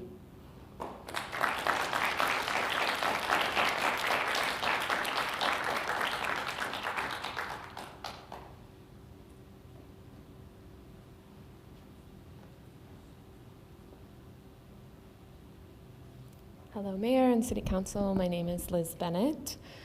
I want to share a few thoughts, but starting with gratitude for efforts that have been made in the areas that will continue to make our community stronger and promote the wellness that we long for and all want and deserve. So I am grateful for all of the people who take care of our parks. I visit Apodaca Park regularly and walk my dogs there and deeply appreciate the big, beautiful shade trees and the cool grass. And I think of the people who show up there every day and make sure that it's a nice, beautiful place for us to have in the community. I'm thankful for the affordable housing that I see going up on 3 Cruces and on El Paseo. It looks beautiful, and I love how quickly it is coming to fruition, and knowing that our community can find comfort and safety there soon. A few meetings ago, you presented your budget, and I was very grateful that you included I think 6 youth specialists in your budget, and I'm very grateful that you're making an effort to include young people in meaningful professional opportunities to be part of the conversation. I can see where we are investing in what works, and I just want to share a few recommendations around those things as well. One, that we continue to protect our trees. That's going to be really important in the future. That we, when you're hiring young people in these positions, that you consider hiring actual young people who have lived experience in the areas that you're looking to impact. And lastly, I'm grateful for our right to peacefully assemble, to raise our voices against the abuses of human rights and injustice that we see taking place in our community and across the country. And whenever I've been involved in and supported these peaceful gatherings, we always prioritize safety. We have conversations about safety. We provide sunscreen and water and snacks. And we even designate someone as a police liaison, someone who's willing, ready, and able to interact with law enforcement if the need arises. And I would consider a credible threat against a protest a legitimate and pressing need to communicate with law enforcement. However, there was no attempt to communicate with anyone on site on Friday. And so that's another one of my recommendations, is that we invest in liaisons, in the practice of communication, the practice of partnership and relationship, if we really want to keep each other safe. Thank you.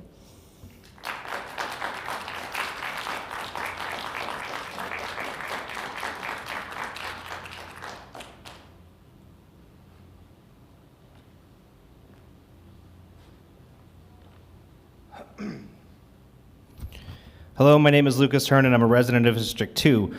On Friday evening, I attended a peaceful protest at Albert Johnson Park along with hundreds of fellow community members. We gathered to show solidarity with our fellow citizens in Los Angeles, as well as other communities across the country, including our own, which have been under increased brutalization by federal agents, the police, and now active duty military.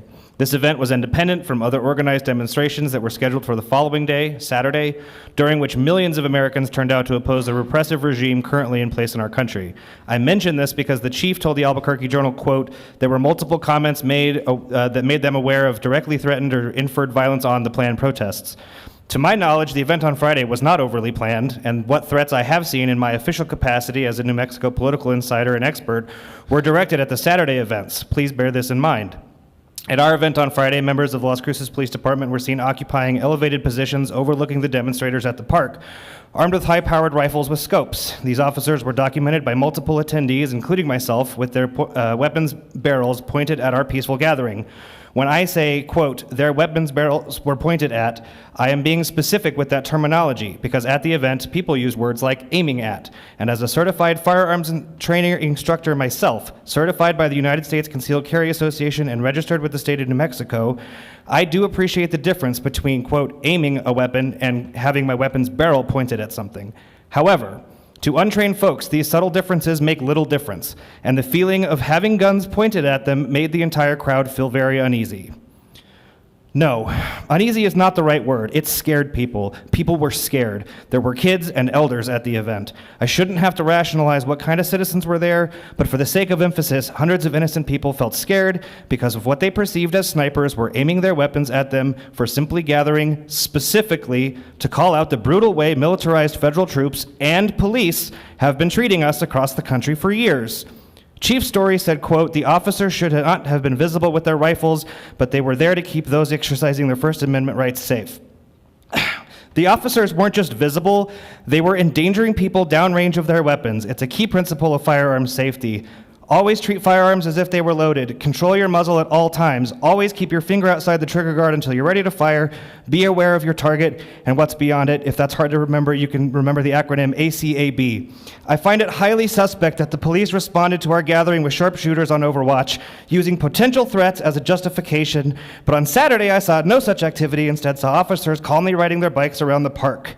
If the threats were made against Saturday's protest, why didn't they come out on Overwatch then? Why didn't LCPD attempt to make contact with the organizers on Friday to make us aware of these so-called threats? It can't be overstated that the reason is because LCPD viewed us as threats for organizing in solidarity with others who oppose state-sanctioned violence from any uniformed representative of the state, but in the end, they just proved our point.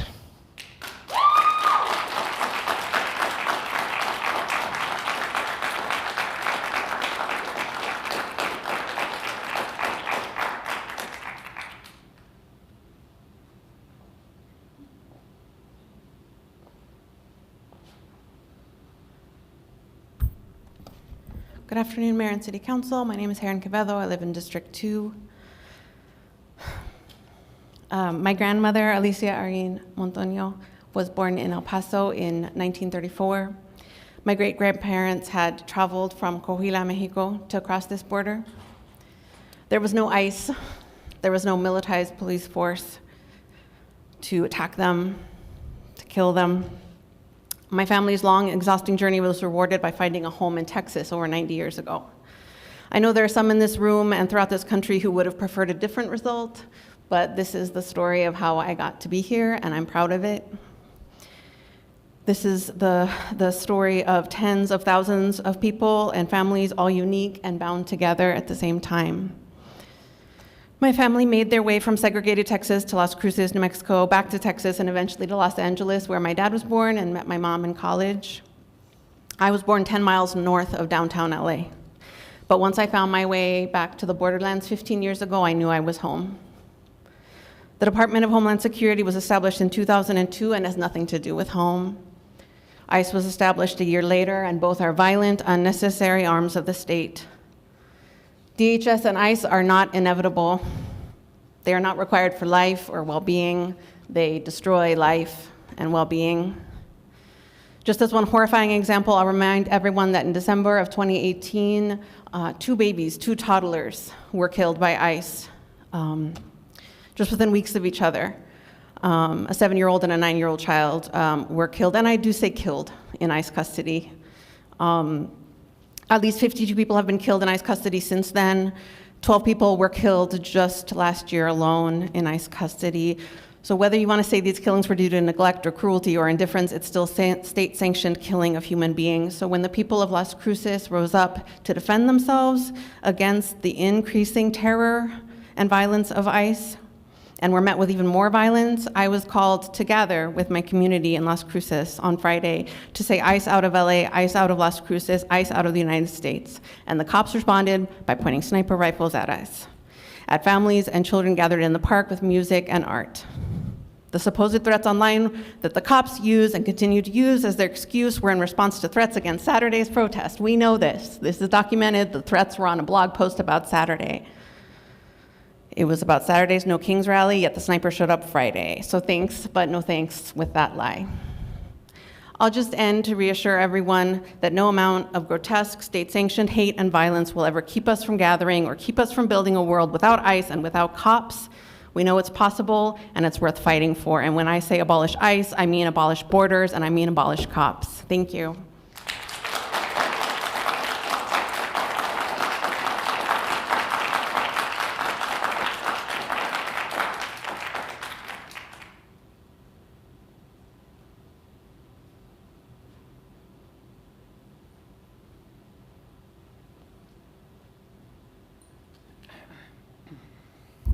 Good afternoon, Mayor, Council. My name is Allison Neal Wallace. I'm a resident of District 4, and I also attended the demonstration on Friday in solidarity with a lot of these individuals. But I have something else that I wanted to mention. Because quite a few years ago, I remember one of the first political actions I was involved in that involved quite a few young people, like we see here today, was about a skate park. I know that a lot of people are very excited about the city investing in more opportunities for people to come together, more community spaces that are easily accessible to people of all ages and families. And so I wanted to say thank you to the city for, making sure that that money from the state went into finally redoing that skate park. I believe it was 2017 was the original petition that I remember being a part of. It's quite a while ago. And so to see that pretty much completed now is awesome. And please continue to invest in our city. I do love this city. I've been living here for 15 years, and I want to see it continue to grow, and I want to see it continue to retain people and retain families and make it somewhere, a little more enticing for people to live. We have a lot of good things going for us, especially the beautiful Oregon Mountains, and if we can keep it up, we can make our city even better. So thank you all for the work that you do, and have a good rest of your afternoon.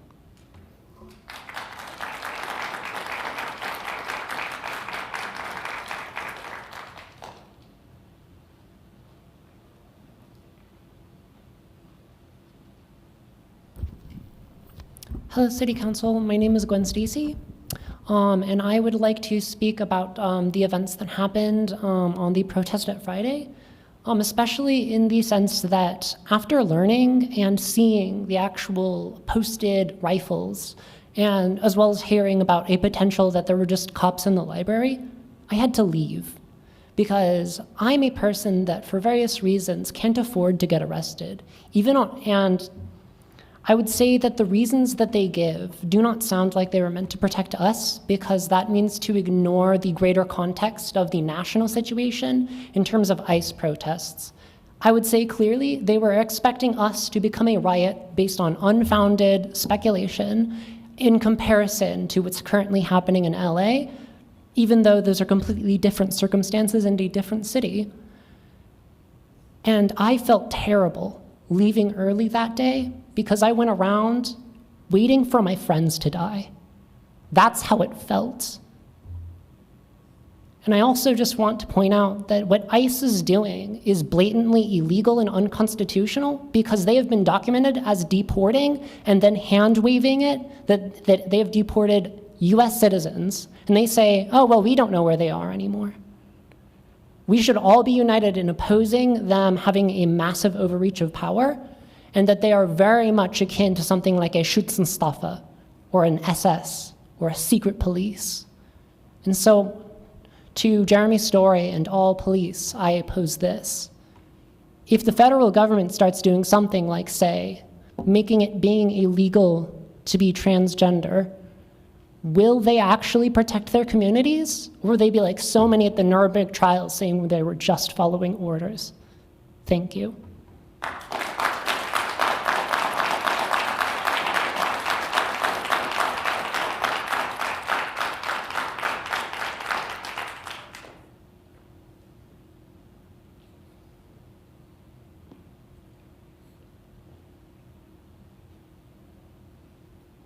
Good afternoon, City Council, Mr. Mayor.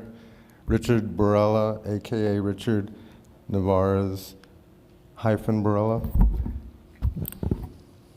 I tried to get this video shown because it is very disturbing, very disturbing. On my way back from Young Park at the Music in the Park, I was prompted to look in a certain direction on my way to where I reside in my tent. As I was going in the tree well, there was a dead pigeon. I would like the opportunity for Police Chief Story to see this video while I describe it to the City Council. Would that be okay? No, not at this time. The video has to be properly vetted to the city clerk. We can schedule a time and you can show the video at another time. I'm asking if Police Chief Story can watch this video while I describe what's on it. My time stopped at 2:11. I want that time back. No, not at this time. All video has to be vetted through the clerk's office, submitted prior. For the police chief to see it? Yes, even for that, because you're at a public meeting. That's why. Well, the public's not going to see the video. Police Chief Story is. We can schedule the time offline and the chief can see it then. Then I guess I will have to get this shown for the public in court. Now, let me describe what is, you interrupted me at 2 minutes, 11 seconds. I want that time back. You can speak, but we're not showing the video today. Okay, fine. Let me start, 2:11, please. Go ahead. Let me start by quoting the preamble of the New Mexico Constitution. We, the people of New Mexico, grateful to Almighty God for the blessings of liberty to secure the advantages of a state government, do ordain and established constitution.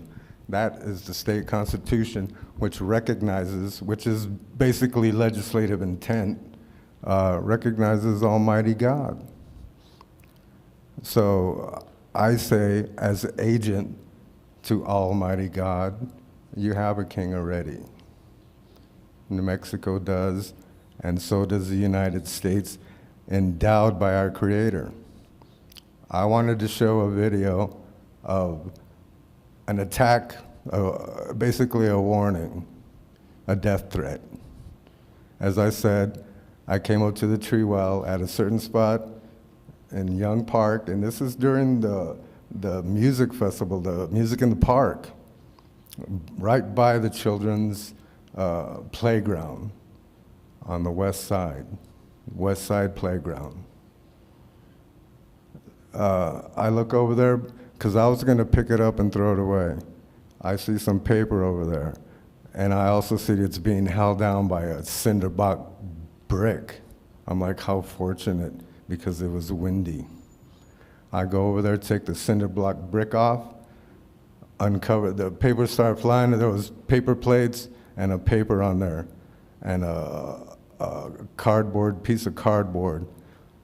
I took off the cinder block, and the papers and all the paper material started blowing away, and removed the cardboard, and underneath was a headless rooster with maggots coming out of its body. It's all right here on video, but you all don't want to see that because you all practice that stuff, and I'm tired of these death threats against me, aided by your police department over here. It's not going to work. What you all did to Jesus Christ isn't going to work. I am his agent here. I've tried to contact the United States government, the United Nations, this city council, whether it's Miyagishima or you. I tried to bring this embassy of peace from Almighty God, and you don't want peace. You want Armageddon. It's obvious to me with this. This isn't the only headless crow that is along that path where I take in a young park to return to my tent where I reside. That's not the first time I've seen that kind of threat. And also, I've been handed oranges in church. Okay, in reference to the Godfather, too. We've given you the time. If you want to give us your name and the number where we can reach you, we'll schedule something. You can give it would to, be a to- good idea to because the I have many videos, and I will. Okay, just leave your name, name seriously and considering- address, number, and we'll get back to you.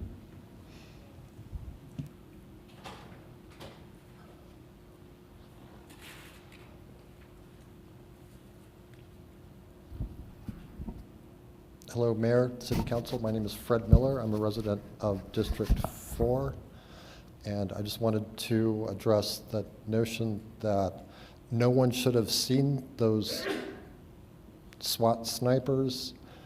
That's not comforting. Local police service, to me, it seems like should be public service. If they're trying to keep it secret,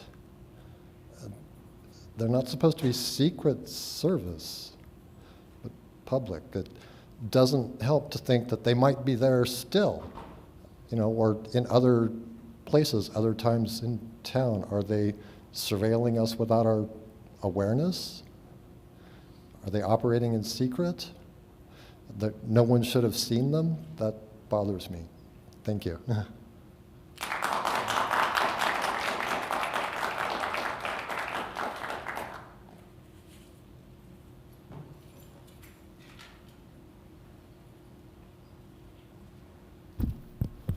Good afternoon, Mayor and City Council members. My name is Jan Thompson. I'm an old white woman, but I attended both the Friday and Saturday demonstrations, and the difference was significant. The difference in the way the police handled themselves and interacted or didn't interact with the demonstrators. It appeared very clearly to me to be a case of ageism. I believe that there's a bias that young people are undisciplined and are prone to violence because the difference was just stark. And I hope that everybody involved in the decisions as to how the police would behave at the demonstrations will look at themselves and ask, was this ageism?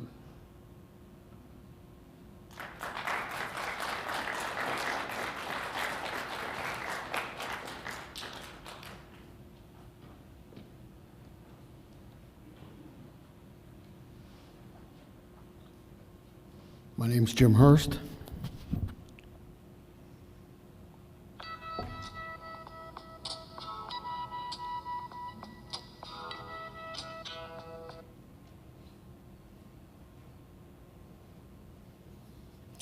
There's something happening here. What it is ain't exactly clear. There's a man with a gun over there telling me I got to beware. I think it's time we stop. Children, what's that sound? Everybody look what's going down. There's battle lines being drawn. Nobody's right if everybody's wrong. Young people speaking their minds, getting so much resistance from behind. It's time we stop. What's that sound? Everybody look what's going down. What a field day for the heat. 1,000 people in the street singing songs and carrying signs. Mostly say, hooray for our side. It's time we stop. What's that sound? Everybody look what's going down. Thank you.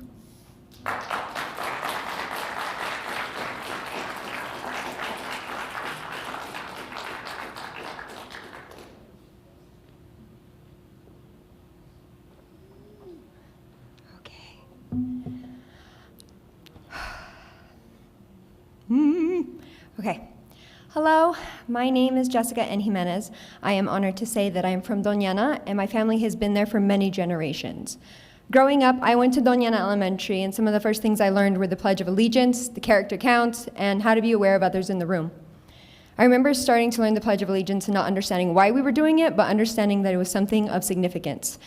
And I knew it was important that I learn the words and live by them because during this pledge, I placed my hand over something that was very important in my body, my heart. Something that I was using before I could remember, something I used before I went to school to learn everything it did for my body. So I knew it was important. The next thing I learned was character counts.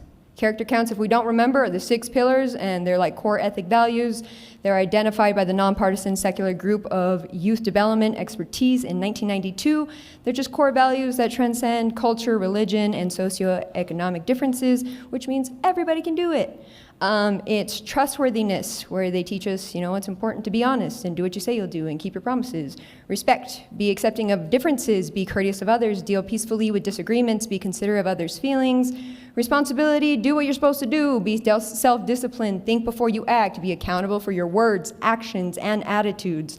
Fairness, play by the rules, take turns, share, and be open-minded, listen to others, don't take advantage of others. Caring, be kind, be compassionate, express gratitude, forgive others. And 6, the last one is citizenship. Do your share to make your home, school, and community better. Cooperate, stay informed, vote, make choices that protect the safety and rights of others, and protect the environment.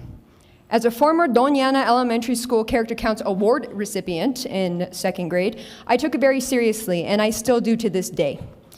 With learning these 2 very separate things, it showed me how to mesh them together so that I could be aware of everybody in the room. I wanted to make sure that I showed up in the best light and I could be the best person for everyone because it helps everybody's mental health, their physical health, and their emotional well-being. I also learned quickly that if I gave in to let others hurt me so much and that I in turn hurt others, that we would become divisible. But I knew that every morning when I said one nation under God, indivisible with liberty and justice for all, I meant that. So I continued to work on my character because character counts. I think it's important that if we're teaching kids about these different characters that count and how to be one nation, that it's important that we don't just walk the walk, we talk the talk, we do it all, because as humans, we're the only ones that can talk to each other and help each other.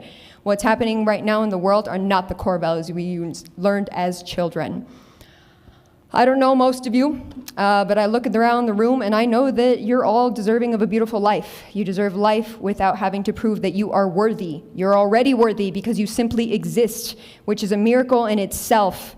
You deserve the life of peace, happiness, and fun. And I want that for you, and I want that for everyone. I'm sorry, just one second. And I hope that we can take the steps needed to make sure that our character really counts so that we can stay indivisible and have liberty and justice for all. Thank you.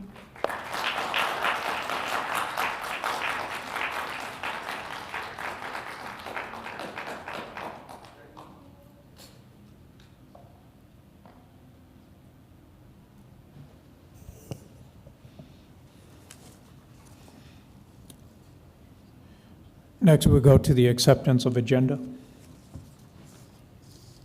Move to approve, Graham. Second by Flores.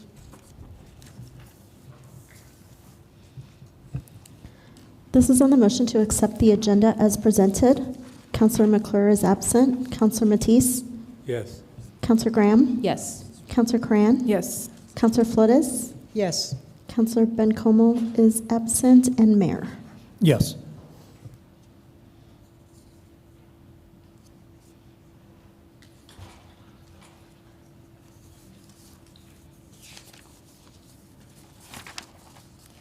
Next, we'll start with item 7.1.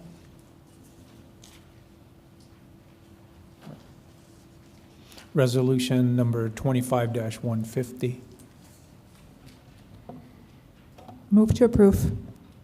Second, Graham. Bring it forward.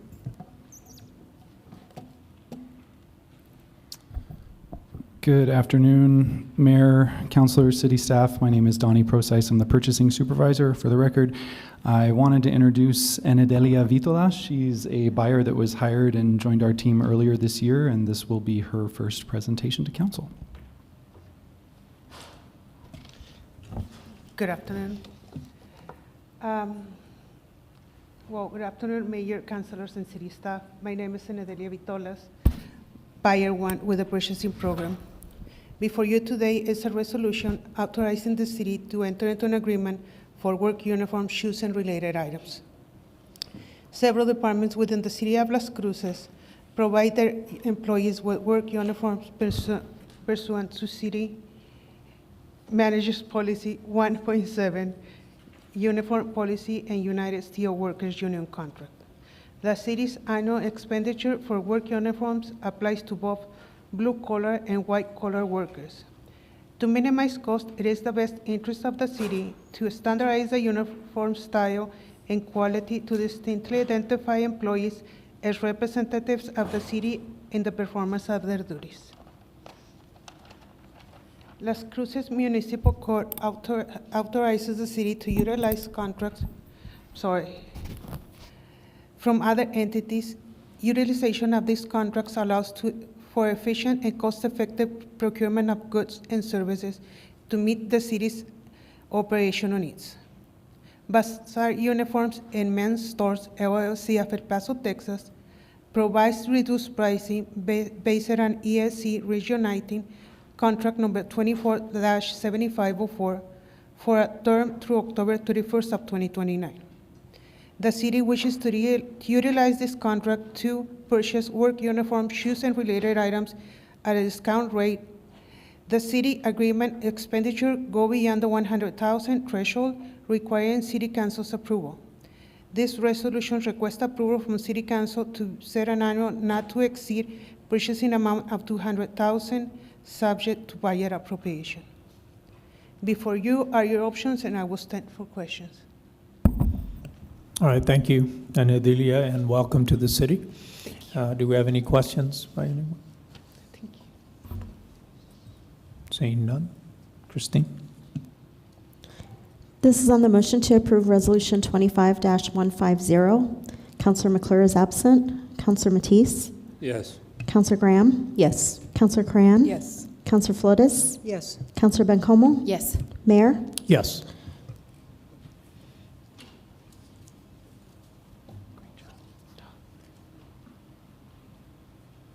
Next is item 7.2, resolution number 25-150, a resolution authorizing an amendment to a professional. Which one am I on? 25-151. Oh, I look.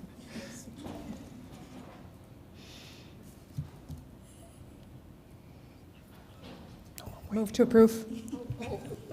Second.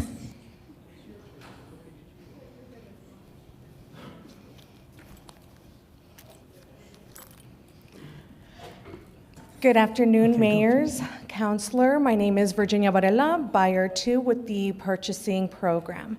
Before you today is a resolution requesting authorization to amend a purchase service agreement for lobbying services. The City of Las Cruces requires lobbying services to secure capital outlay appropriations and legislative policy through the State of New Mexico legislative process, coordination of the city's lobbying efforts, networking with Doña Ana County State Legislative Delegation, lobbying for or against proposed substantive legislation as directed by the city, interacting with the legislative activities of the New Mexico Municipal League, and provides reports to the city when required. Las Cruces Municipal Code 24-4 authorizes exemptions. Item number 17 authorizes the city to contract with lobbyists and legislative experts without competitive procurement. On November 3rd, 2020, the city entered into a professional service agreement with Lawrence J. Horan, LTD, of Albuquerque, New Mexico, for an initial term of 1 year with 5 renewal options for a total annual not to exceed amount of $75,000. On December 18th, 2023, Council, via Resolution 24-069, authorized the city to increase the annual not to exceed amount to $100,000. The city incurs additional fees associated with lobbying services during the 30-day and 60-day legislative sessions. To cover the fees associated with the longer legislation, the city manager's office is requesting authorization to increase the not to exceed total to $120,000 annually plus gross receipt tax for the remainder of the contract year, which would take us through November 4th, 2026. And this increase would be subject to budget appropriations. Before you are your options, and I will stand for questions. No, thank you. Councilor Flores. Thank you, Mayor, and thank you so much for the presentation. So you gave us a little bit of history in terms of the increments he's received to date. And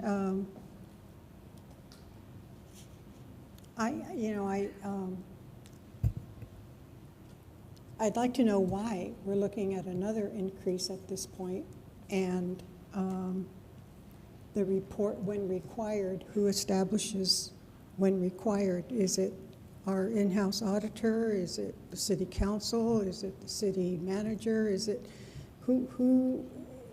anybody can say, I'd like an update. And the other is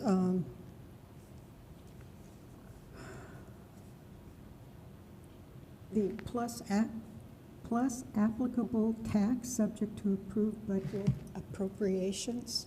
It's like Chinese to me. I don't understand Chinese. Can you explain that to me, please? Mayor, Councilor Flores, so we are requesting to increase the contract amount to $120,000. That does not include gross receipts tax. So that $120,000, any gross receipts tax would be on top of that. We kind of keep it generalized because gross receipts tax can change throughout the contract years. And then, of course, with each year, all city departments have to go through the appropriate budgeting process to request budget in their accounts to pay for specific services. So the increase today is because due to the longer legislative sessions, there were additional fees incurred that went over our current $100,000 that we would be responsible for. As far as the reporting, I will need to defer to the office of the city manager. So you're saying it's retroactive because more expenses were incurred in this past session? Or is it expected to be prospective, and where's the crystal ball on that? Mayor, Councilor Flores, so with the current invoicing that we have for the remainder months, we are doing projections to show that it is going to go over the $100,000 because of the longer legislation. So is it just for the next session that is going to be longer, or are all sessions going to be longer now? Or Mayor, Councilor Flores, I will need to defer to the office of the city manager for that response. Mayor, Councilor Flores, Sonia Delgado, Assistant City Manager, sitting in for Connie Tamapeo. So we work very closely with Mr. Haran, and in this last session was a longer session, and he has been more involved with helping us make connections, set up meetings, and get additional information, which was extremely helpful this past session. So moving forward, I am guessing we're going to be doing the same type of thing. It was very successful. Thank you so much for that update or that insight. But there have been times, and this is with all due respect to the powers that be here at City Hall and to Mr. Haran, where, in my estimation, somehow there was a lack of performance on his part. You know, when you have a contract, you have performance, you have, the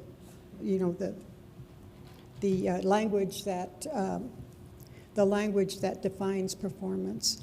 And I know that, we had a meeting with him we let him know, or I let him know that I'd like to see more, more of a positive outcome in his lobbying for us. I mean, so and it just seems, and he says there's been 2 prior updates in the last 2 years, I think, or whatever it was. So I don't know. I'm not sure that, what is it at right now? Mayor, Councilor Flores, currently we are set to $100,000 annually plus gross receipts tax. Okay. And so does this mean that every time there's going to be a longer session, we're going to come back and hear that we're going to give an increase to Mr. Haran? Mayor, Councilor Flores, this increase is increasing anticipating what it would be for the longer legislations. But we've had longer legislations before. So my question is, we're going to have them in the future. And you're saying, because there's short-term sessions and then there's long-term sessions. So I guess I'm just worried about, this going up every time there's a longer session, because we have short sessions and, like every other session. So, Mayor, Councilor Flores, this projected amount is what has been set to cover long legislation. So for any further ones, we wouldn't come back for an increase unless we increase the amount of services that we're requesting from him outside of what we're currently requesting. So, but the services that will be performed by him or are supposed to be performed by him are the same, though? It's just a longer session? It's, Mayor, Councilor Flores, the quantity. Okay. Thank you so much. Thank you. Councilor Grant. Thanks. Not a question, I guess more of a clarification comment. So I work here and I also work at NMSU, which has me in the center of the 2 biggest bureaucracies in Las Cruces. And one of the great things about the city is that if I'm taking advantage of a city service, I don't have to go through what I do at NMSU. No shade, go Aggies. But where I have to submit an index number before I can even call a person or email a person. So I can say I am personally guilty of some of the extra billing for Larry Haran et al. In the last session because I was a lot more involved in this legislative session and I really took advantage of Larry's expertise in a way that the city perhaps couldn't have predicted before. So am I correct in that, since we're not held to this, you have to submit an increment of 15 minutes, that's how it goes sometimes at NMSU, to take advantage of a contract? Is this part of why we may have to raise this, because you can't necessarily predict how much we on council might use the service? Thanks. Mayor, Councilor Graham, I will have to defer that also to the Office of the City Manager for response. I call them all the time, Sonia. Mayor, Councilor Graham, I'm going to say probably so, but I would have to check on that But I know that in this last year, as I got more involved with the legislative session, we did call on Mr. Haran numerous times for discussion and for, some direction and making those connections with Santa Fe. And so they were very crucial. Yeah, I agree. Thank you, Sonia. So yeah, I would say that I understand the justification for this request. I mean, just speaking personally, because Larry was like, in the old days we'd say on speed dial. I guess we don't say that anymore, but yeah, I talk to him like all the time. Thanks. Councilor Matisse. Is Larry Haran in Las Cruces today? Is he available? Is he on tele? Mayor, Councilor Matisse, he is not available today. Okay, I was just going to maybe suggest an amendment to where if the city has a lobbyist and it's planning a 60-day, pay the $120,000, and if it's a 30-day, pay the $100,000. I mean, can you do that? Mayor, Councilor Matisse, so the $120,000 that we're setting isn't a guarantee. It's just a limit on how much we can spend with him. So on the shorter sessions, we would spend the appropriate amount, which has been within that $100,000 cap. But on the longer ones, or when there is greater need or more interaction with him, we're just moving the capping limit on how much we can spend with him on any given year. Oh, okay.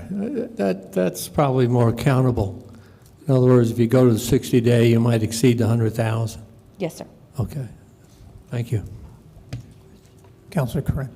I just also wanted to own that I abuse Larry's services probably more than is acceptable. So just also with Councilor Graham, in terms of calling him when I have random questions that probably aren't even his job to answer. But I do want to also sort of speak to, I think in the last year, city staff, city council have been more, I had never attended an interim committee prior to this last year. I had never set up a separate meeting when legislators were visiting City Hall related to our capital outlay requests until the last year. And so I just also want to speak to, from where I sit, which is not seeing everything, but I think the city has asked more or looked for more engagement with the legislature in the last 18 months or so than we had historically. And I do think it's been productive in terms of both capital outlay and contributing to things. So I think city staff are also engaging with interim committees more. So I just want to sort of put in there that not only do I think I probably personally also would have to charge, have some of that taken off of my salary, but I think that we've been engaging a lot more with the legislature than I have experienced in my other years on council. So I just want to say, one, I really deeply appreciate that connection, and I feel like it has been very meaningful, and two, own that I myself probably contribute to this dynamic of spending more money. So, Councilor Flores. Thank you, Mayor.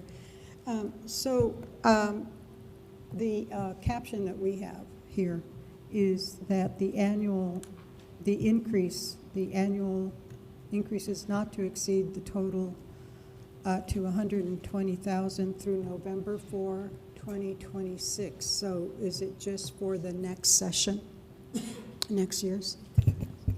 Is that for the next year's session only? Mayor, Councilor Flores, that is when the term of the current contract ends. So after November 4th, 2026, then we would enter into negotiations for a new contract and then bring that before council for review and approval. Has Mr. Haran asked for an increase in his services? Mayor, Councilor Flores, I don't have any information in front of me right now regarding increases to his hourly rates, but I can get that information and provide it. It'd be good to know. Thank you. Thank you, Mayor. Mayor Pro Tem. Thanks, Mayor. Thank you for bringing this forward. I honestly just wanted to add to some of what my colleagues are saying.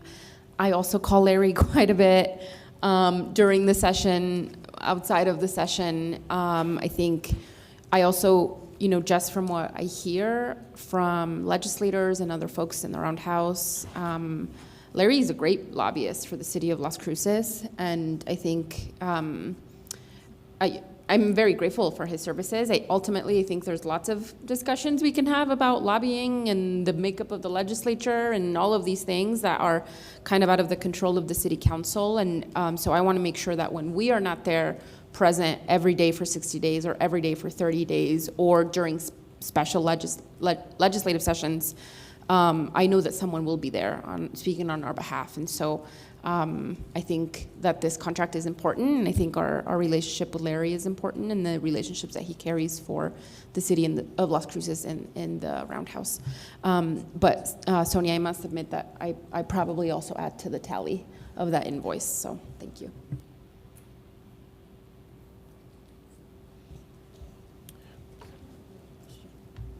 You have another question? Yes, I have. Councilor Flores. So, does Mr. Haran tender a billing sheet to the city for his services? Is that how this increase is being justified, or does he do that? Mayor, Councilor Flores, yes, we get billed monthly by Mr. Haran. So with the invoices that we have had to date and projecting out what we need to continue for the rest of the fiscal year, that is how we came up to our projection on what would be needed for the remainder of the contract. Okay, so in your review of, did you personally review those sheets? Mayor, Councilor Flores, no, we do not review the invoicing. Purchasing doesn't. That is done by the end user group. So that would be performed by the office of the city manager. So does the city manager's office know whether Mr. Haran bills on an hourly basis? Mayor, Councilor Flores, Sonia Delgado, Assistant City Manager. Yes, he does bill. I don't know if it's monthly. However, Barbara Bencomo may be able to help us with that question.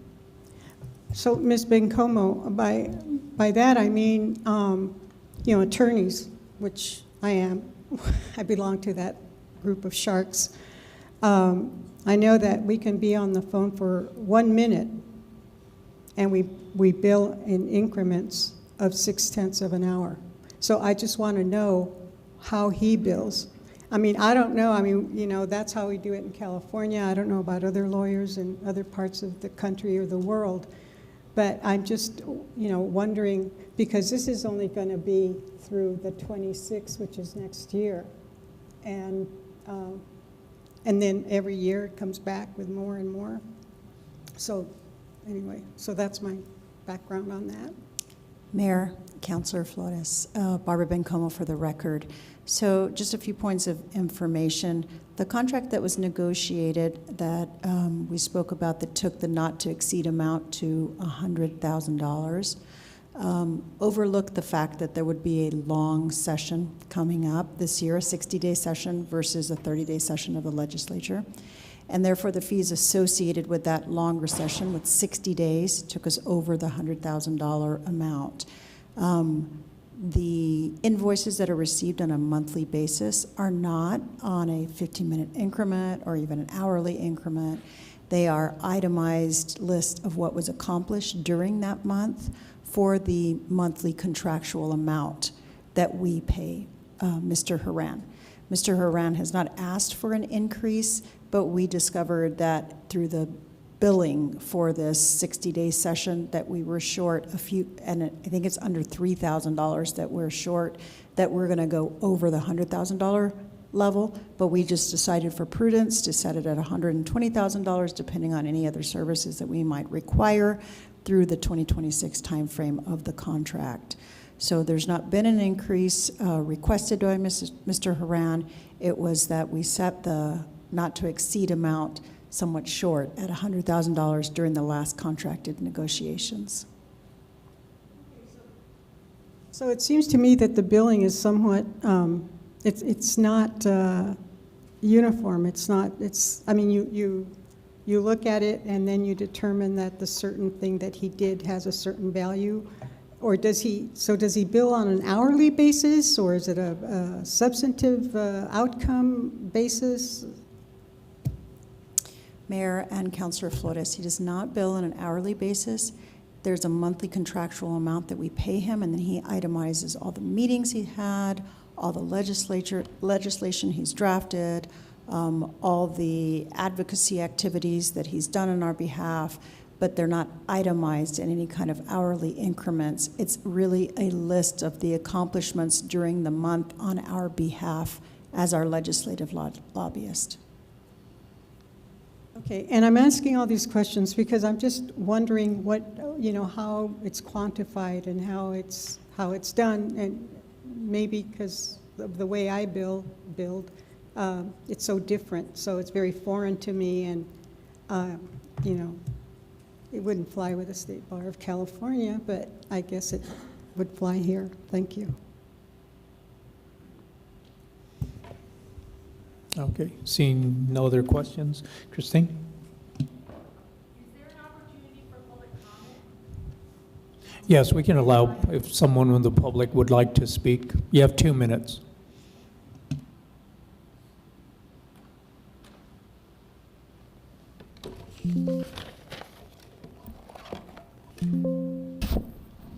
Mayor, Council, those watching online, I'm Lynn Moorer. In my experience working with legislatures and lobbyists, many attributes are needed to represent the interests of the client adequately, in this case, the city. The chief attribute is the competence and work ethic capable of drafting legislative bills that adequately address the city's needs in any particular area.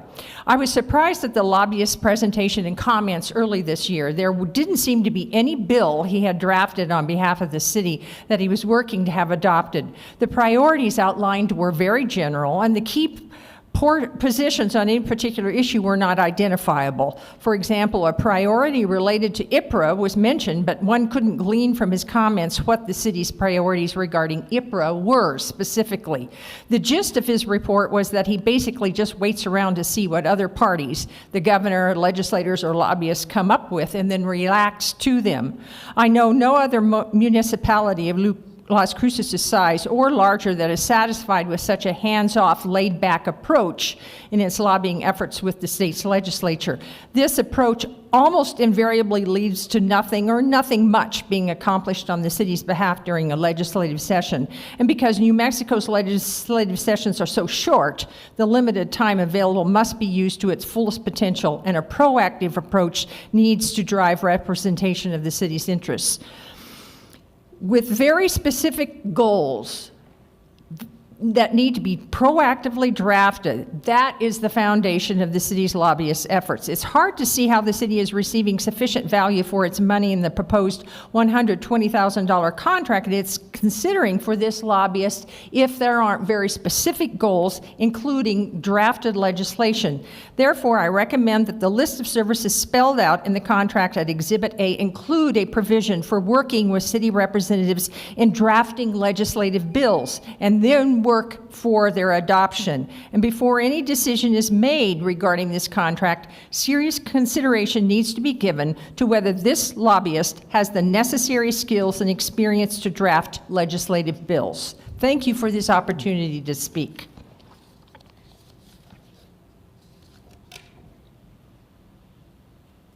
Mayor, I actually just also did want to add that Larry Horan essentially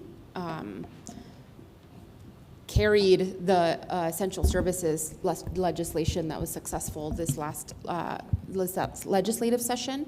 I know that it had very late nights. I know that Senator Hamlin and Larry worked very close together to get that passed, to get it passed with tremendous success across the legislature and get that signed. And so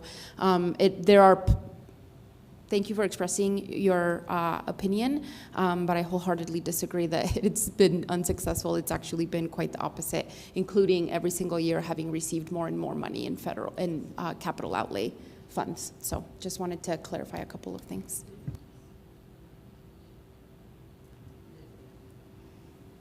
Okay. No others? Christine? This is on the motion to approve Resolution 25-151. Councilor McClure is absent. Councilor Matisse? No. Councilor Graham? Yes. Counselor Cran? Yes. Counselor Flores? No.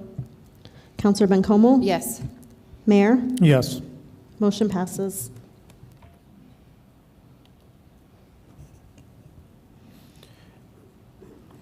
Next is item 7.3, resolution number 25-152, a resolution authorizing the write-off of uncollectible utilities. Move to approve. Second.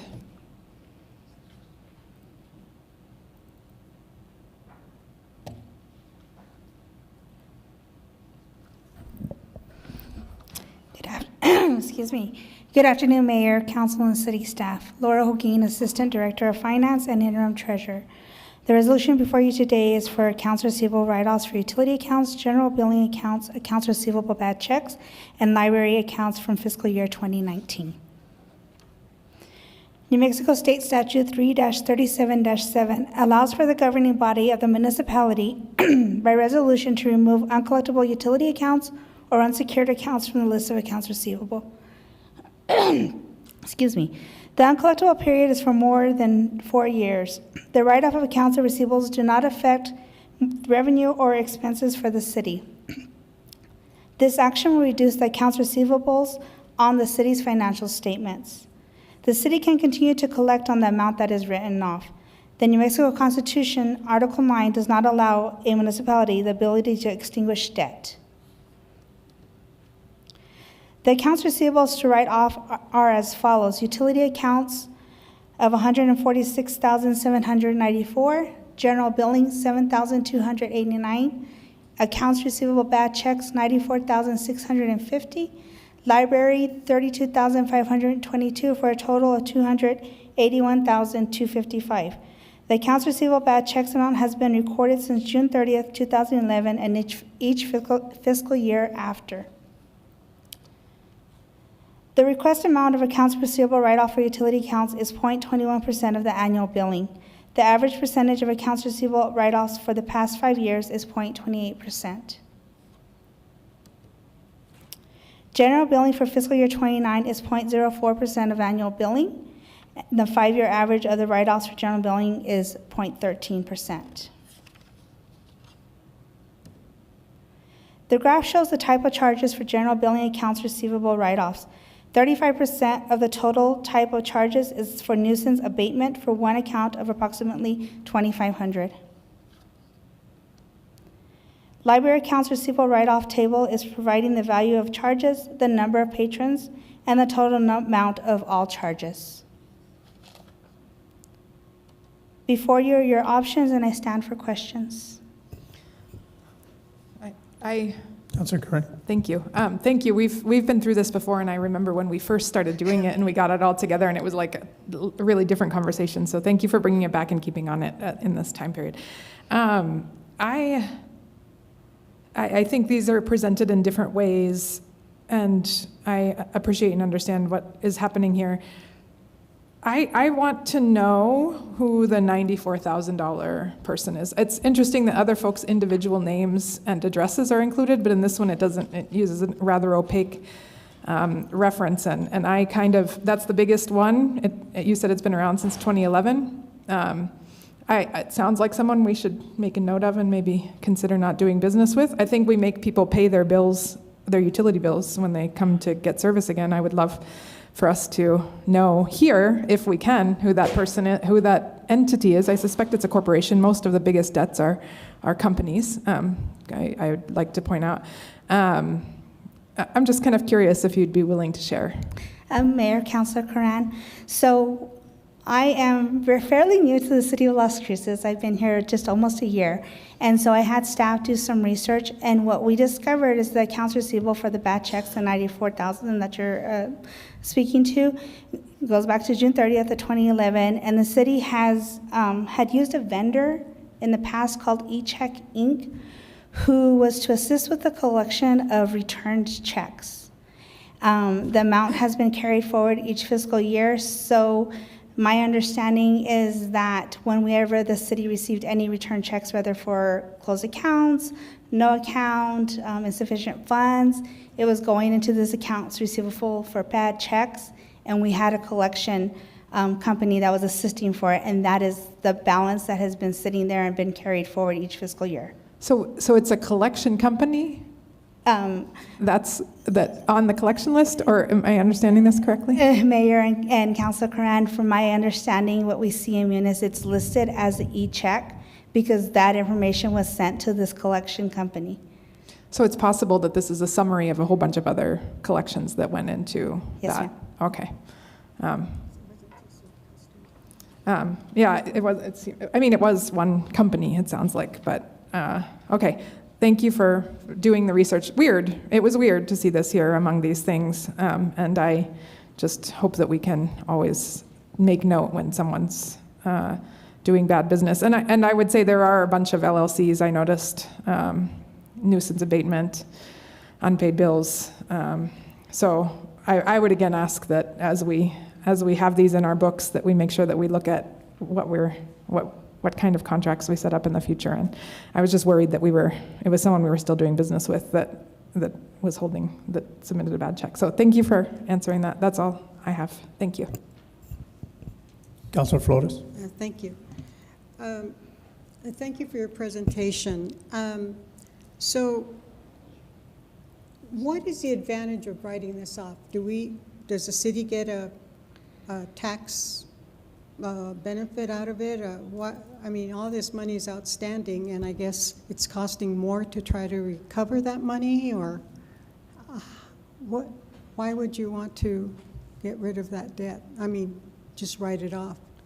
Mayor, Councilor Flores, so the write-off is only removing it from our financial statements. So right now, we're reducing our accounts receivable that we report on our financial statements by writing off this amount. But the New Mexico Constitution does not allow us to extinguish this debt. So if somebody who is been written off on the debt, the debt that we write off, if they were to come and, for instance, possibly open a new utility account, the utility customer service could see that and could collect on the debt at that time. Oh, I see. So they're basically blacklisted. No, they won't be able to open a new account unless they pay. Is that correct, or did I misunderstand what you said? Mayor and Councilor Flores, I'm going to defer to Adrian if she would like to add to that. Everybody's pointing the finger. Mr. Mayor, Councilor Flores, we have Estela Sauceda. She is the Deputy Director for Business Services, and so she'll go ahead and answer your question. Thank you. Good afternoon. Thank you, Adrian. Good afternoon, Mayor, Council. Yes, so if somebody who had a delinquent balance came back to pay, they're not blacklisted. We certainly want to help them out with signing them up for services. But yes, they would be made to pay the balance. And in some cases, we have made payment plans even for the outstanding delinquent balance. But is there some kind of advantages to the city, some kind of a, it seems like there would be some kind of a balance or some kind of a method that would benefit the city other than to just shrug it off.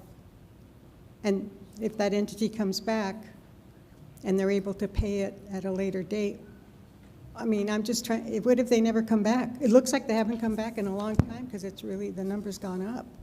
So how does that work? What is the benefit to the city? Mayor, I'm sorry. Mayor, Councilor Flores, I believe that it's just to not carry the old balances on our current financials. But again, because we're not extinguishing the debt, it is collectible still. So we're just not showing it on our current financial statements. Oh, and then I see. I understand. Thank you. Thank you. Thank you. Seeing another, Terry. This is on a motion to approve Resolution 25-152. Councilor McClure is absent. Councilor Matisse? Yes. Councilor Graham? Yes. Councilor Karan? Yes. Councilor Flores? Yes. Councilor Bencomo? Yes. Mayor? Yes. Thank you. Next is resolution number 25-153. Resolution adopting a retention and destruction policy for Las Cruces Police Department video. Move to approve. Second, Graham. After the item is introduced. Mayor, City Council, Christine Rivera, City Clerk. So the resolution before you is for the retention and destruction of LCPD video. Now, this resolution has 3 parts to it. The first part is related to retention. And so about 10 years ago, Resolution 15-212 was passed, and that was to establish a retention for non-evidentiary video. Since then, we've got body cam, which has produced a lot more video, and we've had to have a lot more storage for that video. And so in discussions with PD, we decided to look at a retention for all the video that is currently being stored. And so this year, you approved Resolution 25-110, which is our state retention schedule. And in the state retention, there is a section for evidence retention. In the evidence retention, it states that all evidence will be destroyed 3 years after a case has been closed. And so we felt that that was the most appropriate retention for video in general for LCPD. So that's the first part. The first part is that we're also asking for an automatic destruction period. And what that means is that after the cases have been closed, 3 years after the cases have been closed, and they have all this video that needs to be destroyed, they would automatically destroy it, of course, aligning with our records management policies at the city, but they wouldn't have to come to you for authorization like we do with everything else. So it would just be an automatic destruction as long as we're keeping track of everything via our records retention policies. And then the third part is that everything that has already met that retention schedule, we want to go ahead and ask for your authorization to go ahead and destroy that video. And so I stand for any questions, and then Chief Story is also available if you have any questions. All right, thank you, Christine. Councilor Flores. Thank you, Mayor, and thank you so much, Ms. Rivera.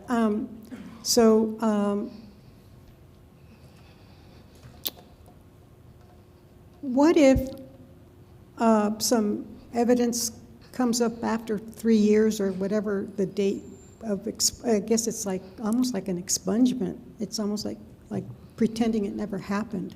But what if evidence comes up later and that, what happens with that? And there's no way of storing this without it, is it taking up a lot of like buildings worth of space or something? Or isn't there a more, a better way to store it and preserve it, especially with some cases, especially if there's no statute of limitations on certain crimes or whatever? Mayor, Councilor Flores, I will speak to some of it, and then I'll defer the evidence part to Chief, but it is taking up a lot of room. I believe there are many terabytes of data, and so in order for us to keep maintaining it, we would have to buy an additional server, which cost additional money. And then I will defer the evidence part to Chief Story. Good afternoon, Mayor, Council, Chief Story, Police Department. So we are the only police department in the state that retains video indefinitely, that I'm aware of. The state law requires retention of non-evidentiary video for 120 days. That's it. We've kept every video we've ever recorded going back almost 15 years with our original body cameras. And so that's created, one, a storage issue. It also creates an IPRA issue that's on a staff that's already overburdened. And so right now, if it's evidentiary, we still retain it. Once it's put into a case in evidence.com, which is a system that we use, it's going to retain those videos technically indefinitely, even if it's purged from the main system. So it kind of protects it. But right now we have the bulk of our videos aren't tied to a specific case, either criminal or civil. And they just live there forever, taking up space and taking up staff time when it gets IPRA, 20 years down the road. Just for comparison, Albuquerque is 13 months for non-evidentiary. Alamogordo is 120 days. They have us tiered, so 1, 2, 3 years after that, depending on what the video is. And so we took, I think, a fairly conservative approach at 3 years, which ensures that if anything comes up within the time span for civil process, that the video is still there, and for criminal. So is it for any level of crime that was committed or at least investigated, irrespective of, statutes of limitations? So for evidence specifically, if something's adjudicated, let's say we get a conviction, there's still the potential for an appeal. So that evidence is retained until it's completely, all appeals have played out, or the time has elapsed. If it's something where there's an acquittal, then the time would start because there's not going to be an appeal on an acquittal. So it depends on what it is, and it depends on what process of the adjudication, or what part of the adjudication process the evidence is in. What if it's an open case? Then it will still be there. Like ad infinitum? As long as the case is still open, yes. Yeah, so if we have a cold case, for instance, say a murder from 20 years ago, and we have body camera, we would keep that indefinitely. Okay. So those would be those types of things. Okay, great. Yes. Thank you. Thank you, Chief. Thank you, Ms. Rivera. Mayor Pro Tem. Thank you. Okay, so just for my clarification, non-evidentiary video, meaning any video you have from a traffic stop, right, that just led, traffic stop, they paid their ticket, whatever. Maybe that's evidentiary. Actually, will you do that? Will you explain non-evidentiary a little bit more, Chief? Mayor Pro Tem, that's a good example. I mean, the reality is we record every interaction that we have with citizens, so there's tons of interactions that don't result in any type of criminal action or civil action. And so a traffic stop, where they give a warning is an example. We talk to somebody at the farmer's market. I mean, there's, at this point, probably hundreds of thousands of hours of video that's just sitting there from these types of interactions, and it's creating issues for everyone, including the clerk's office. Thank you. And then evidentiary, the retention that you're recommending is 3 years. You came to that conclusion for that number just based on what other departments in the state are doing? I'm not Mayor Pro Tem, I'm not aware of anyone else doing 3 years. Okay. 3 years comes from generally under, I believe, and I can let Brad comment on this as well, but people usually file a notice of tort within 1 year and then have 3 years to file the actual tort. So we're keeping the video that entire period in case something pops up in that 3 years. Okay, thank you. At first I was a little bit taken back by this. I think I understand the rationale, though. I mean, I've even heard of, I've been reading articles about the hundreds of emails that you may have in your inbox and how that is bad for servers that are holding all of those on water and electricity. I don't know, it's very interesting. So I do appreciate that there was some thoughtfulness behind that. I think I have just concerns around the automatic part, Christine, and what are the checks and balances to ensure that the proper things are being, once something's deleted, it's gone forever, right? So what are the checks and balances to make sure that the things that need to be secured are still secured? So, Mayor, Councilor Flores, they will still need to work with my office to make sure, Councilor Bencomo. They will still need to work with my office to follow all the records management standards. And so we do have forms where we keep track of everything that's destroyed. We have those policies in place, and so they'll still have to work with us regarding that. As far as deleting stuff, we can definitely, before they delete it, review everything before it's deleted to make sure that it's met that retention period.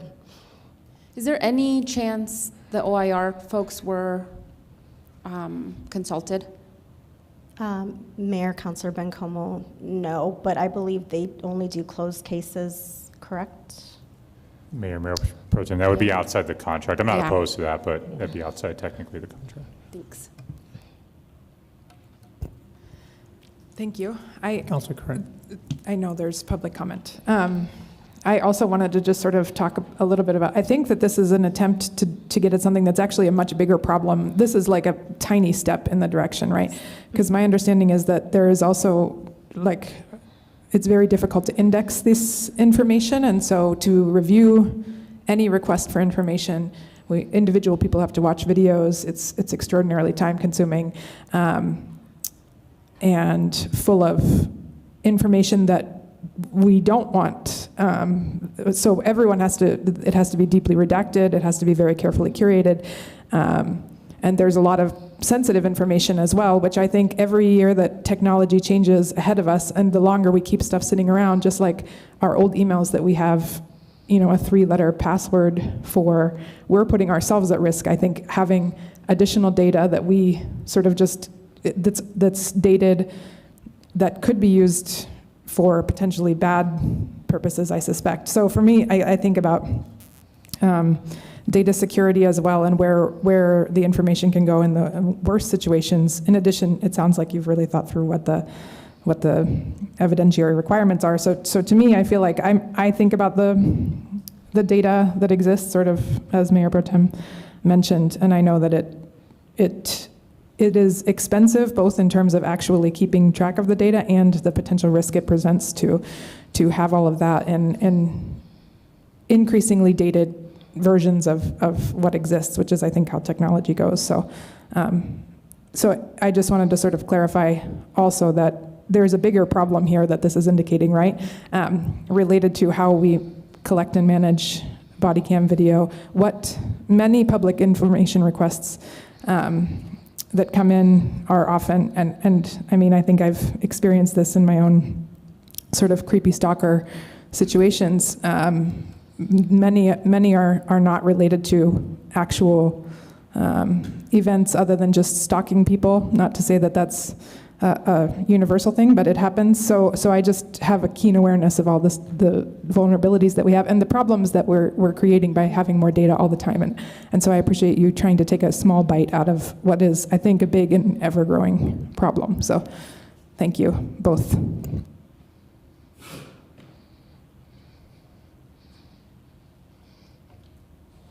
Okay. Members of the public, I'll give you 2 minutes. State your name.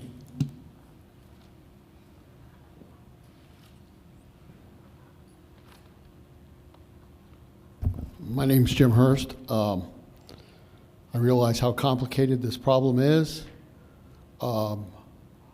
Police video is two things. It's evidence and it's historical data. Who knows who's going to be researching what? Mayor Enrique may be president someday, and people may want to research his past. And police video might be helpful. Who knows? It's history, and you're throwing away history. And it shouldn't be that hard to store digital data. It shouldn't be that hard to index it with AI. So we should hang on to it, because you shouldn't throw something away that might be valuable. Second, I don't trust the police with evidence. I know they keep it.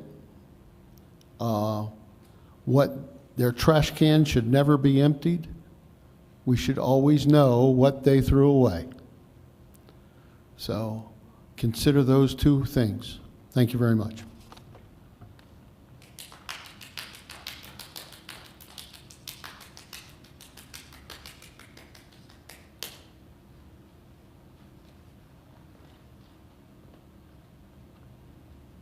Okay, Mayor, City Council, my name is Fred Miller. I'm a resident of District 4.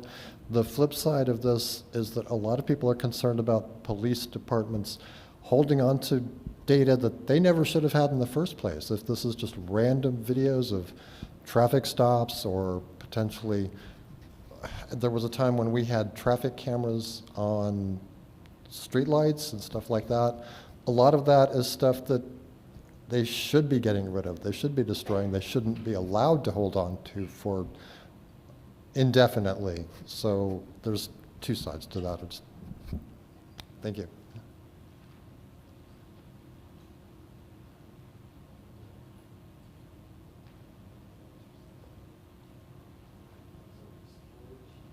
Bobby Green, President of the Doñana County NAACP, as you know.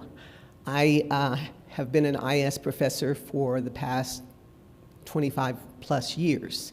So I'm very aware of how you can digitize and archive data, and you can move it to a facility that doesn't require a lot of expense, and you can keep that video and restore that video if needed for who knows what.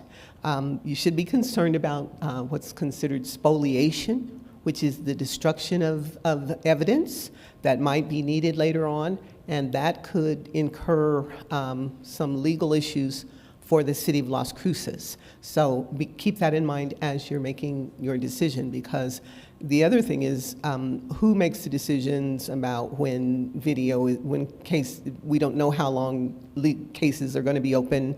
We don't know if there's, based on appeals and all kinds of issues that may occur, this could expose the city to some legal issues. Just keep that in mind. Thank you.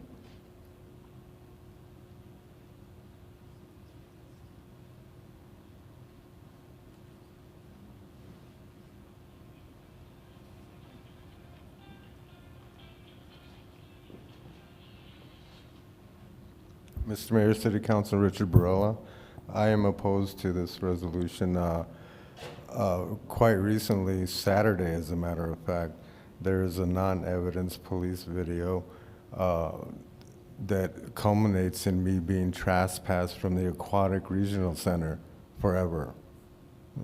And while I have no other place to take a shower now as a homeless person except the community of Hope. And this council is well aware of the trouble, or they will be aware of the troubles I've had with that organization. I'm a lifelong, I was born and raised here, okay? I left in 1988. I come back in 2013, and all of a sudden I'm a foreigner unwelcome in my own hometown. And I can't even get, I can't get services or nothing. My family goes way back, a lot farther than yours, all of yours here. And I can't get anything for other reasons that will quite likely be sealed in court. Thank you.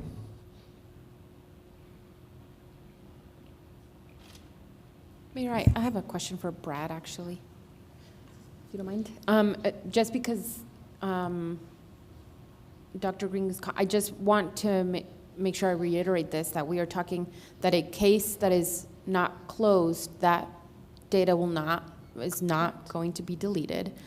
For a case that is closed in New Mexico, how long do you have to appeal a closed case? Mayor Pro Tem, so Dr. Green brings up something that we've definitely considered with this. I'll reiterate something that Chief said, and something that worries me for some municipalities, and that their retention schedule is to retain these things for 120 days. Mm-hmm. That's frightening to me for them.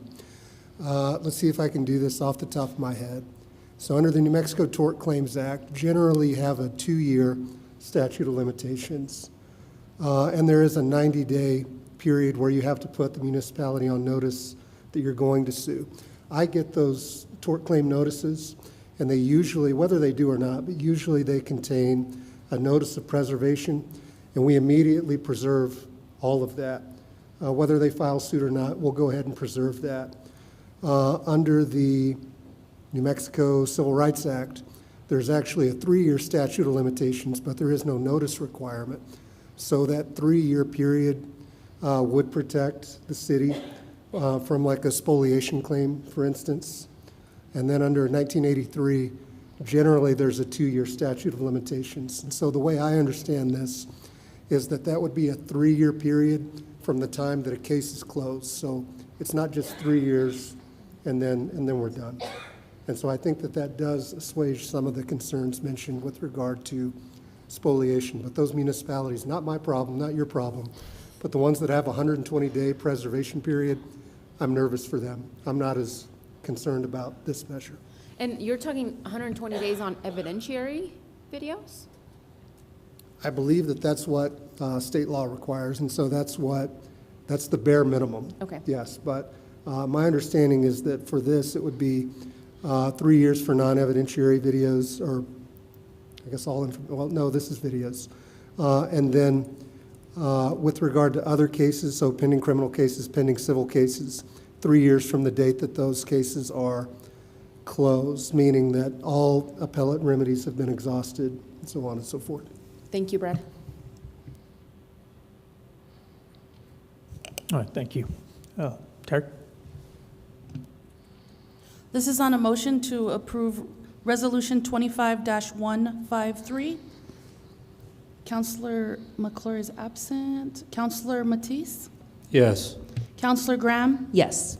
Counselor Curran? Yes. Counselor Flores? Yes. Counselor Bencomo? Yes. Mayor? Yes. Thank you. Next is item 7.5, Council Bill number 25-021, ordinance number 3092, an ordinance approving various zone changes to correspond to the Sonoma Ranch North Master Plan. Move to approve, Graham. Second, Corin. Good afternoon, Sarah Gonzalez with Community Development. As stated, these are the proposed zone changes associated with the Sonoma Ranch North Master Plan Amendment number 4. Some background on the property. This area was master planned in 1997. There have been 3 amendments since. In 2006, additional commercial was added to some of the area.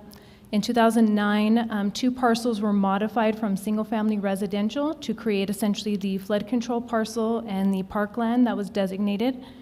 And in 2018, the master plan number 3 combined those 2 parcels, which is the parcel in question today.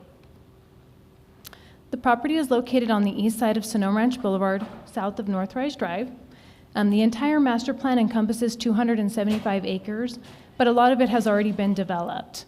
In question would be the 25 acres that is currently undeveloped on the east side of the parcel, and 5.75 is what's to be rezoned today. Here's an aerial map of the subject property and its location. It's further south of the property. It has been designated flood control and open space since 2018. It combined essentially the parkland as well as the flood control measures for the Sonoma Ranch North Master Plan. You can see located up on the north side, several grading has taken place as the continued residential and commercial developments are taking place along Sonoma Ranch. So what has changed or what is changing with this area for the applicant to propose the minor modification or zone change before you? Essentially, the applicant came forward to Public Works and requested to maintain and keep the drainage that is coming off the site within the flood control dam, where there's enough capacity to be maintained. With that, they received approval from the Public Works Department and came forward with the proposed zone changes to better align and create better uses for the surrounding neighborhood. The 5.75 acres is to be disseminated. So you'll see 1 acre is to be used for additional housing, which will be essentially next to the residential district. 2 acres will remain as the flood control open space, or essentially the park designated land that was already negotiated with the Parks and Rec Development Department. And then you have commercial and mixed use, which will be located along essentially Sonoma Ranch. The reason you see those is so that way you provide some type of buffer adjacent to that parkland, because Sonoma Ranch, as we all know, is a very highly trafficked road.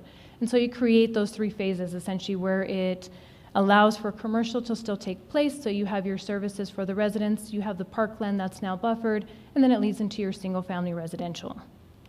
To see that would be in the existing and the proposed zoning maps before you. So along Sonoma Ranch, this is all zoned commercial. This was zoned commercial and office. And you have flood control that's here on the south, and this is the R1A single-family zones. Essentially, the applicant is proposing very similar. So this would be an expansion. It doesn't necessarily mean that you would see just commercial services. There's still an opportunity to see multifamily housing along that arterial roadway. From there, this 2-acre parcel would become the designated parkland for the area, and then you'd have the single-family residential that is going to be abutting adjacent to it. On April 22nd, the Planning and Zoning Commission approved the Master Plan Amendment number 4. They are final action, however, zone changes move forward to City Council. Within there, they modified the boundaries of the planning parcels. They increased residential uses, reduced the flood control component as it will now be maintained in the Las Cruces Flood Control Dam, maintained the open space and recreation, and increased the commercial office and multifamily uses that are going to be components along Sonoma Ranch. The P&Z also recommended approval of the modified zone changes before you, as it does meet the intent of the 2001 zoning code, meaning as we continue to look at neighborhoods, we see changes. And so as those neighborhoods grow, sometimes you're going to see modifications and zone changes coming before you because you're looking at the area and how it has been transformed. Secondly, it was that it meets a comprehensive plan. It meets the intent of providing those mixed uses where you continue to have services as well as recreation and single family adjacent to one another. Consistent with city policy, And we know that the neighborhood definitely has changed since 1997 when the plan was originally approved. Public hearing was noticed for both cases, so essentially for the meeting, since we did have final action on April 22nd, as well as for City Council today. We did receive one phone call with general questions of essentially local roadways and parking standards as far as the business is in control. Other than that, staff did not receive any phone calls or any additional emails. Here are council options, and I stand for any questions as well as the applicant's representative. All right, thank you, Sarah. Any questions? Councilor Flores? Thank you, Mayor, and thank you, Sarah, Ms. Gonzalez. So the modifications, the changes that you went through, they're totally they're in sync with our planning. I mean, our master plans in terms of what we want to see in a community. Mayor and Councilor Flores, yes. As you continuously see, whenever you find arterial roadways, that's where you're going to have your higher intensities that are going to be your larger big box stores. You'll see that along Sonoma Ranch, and then you want those buffering. So if you had high traffic coming in, if this was a designated park area, there's always those concerns of safety if someone were to veer off the road or going to those parks. And so this commercial development would actually essentially block that area so that we would protect the residents of those using the park. And so you want to keep compatibility in the sense that whenever we're looking at zone changes coming forward is what are the needs of the community, what's the needs of the area, how has it changed and grown, and then to see if it is compatible with those existing land uses to the north and south. And it all is, so great. Thank you so much. Thank you, Mayor. Thank you, Councilor. Okay, seeing none, no other questions. Christine? This is on the motion to approve ordinance 3092. Councilor McClure is absent. Councilor Matisse? Yes. Councilor Graham? Yes. Councilor Cran? Yes. Councilor Flores? Yes. Councilor Bencomo? Yes. Mayor? Yes.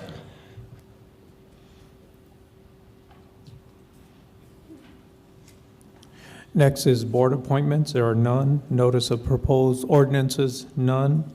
So we'll move to city council member board reports and comments. And I'll start with Councilor Matisse.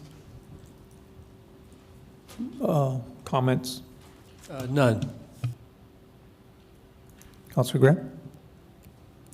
Just wanted to thank everyone for coming out to PAL Boxing, to our fights Saturday before last. Especially thank you to colleagues on the dais who came and got to see a whole other side of me. I wasn't fighting, but I acted like I was. So thank you, Christine, Mayor Pro Tem.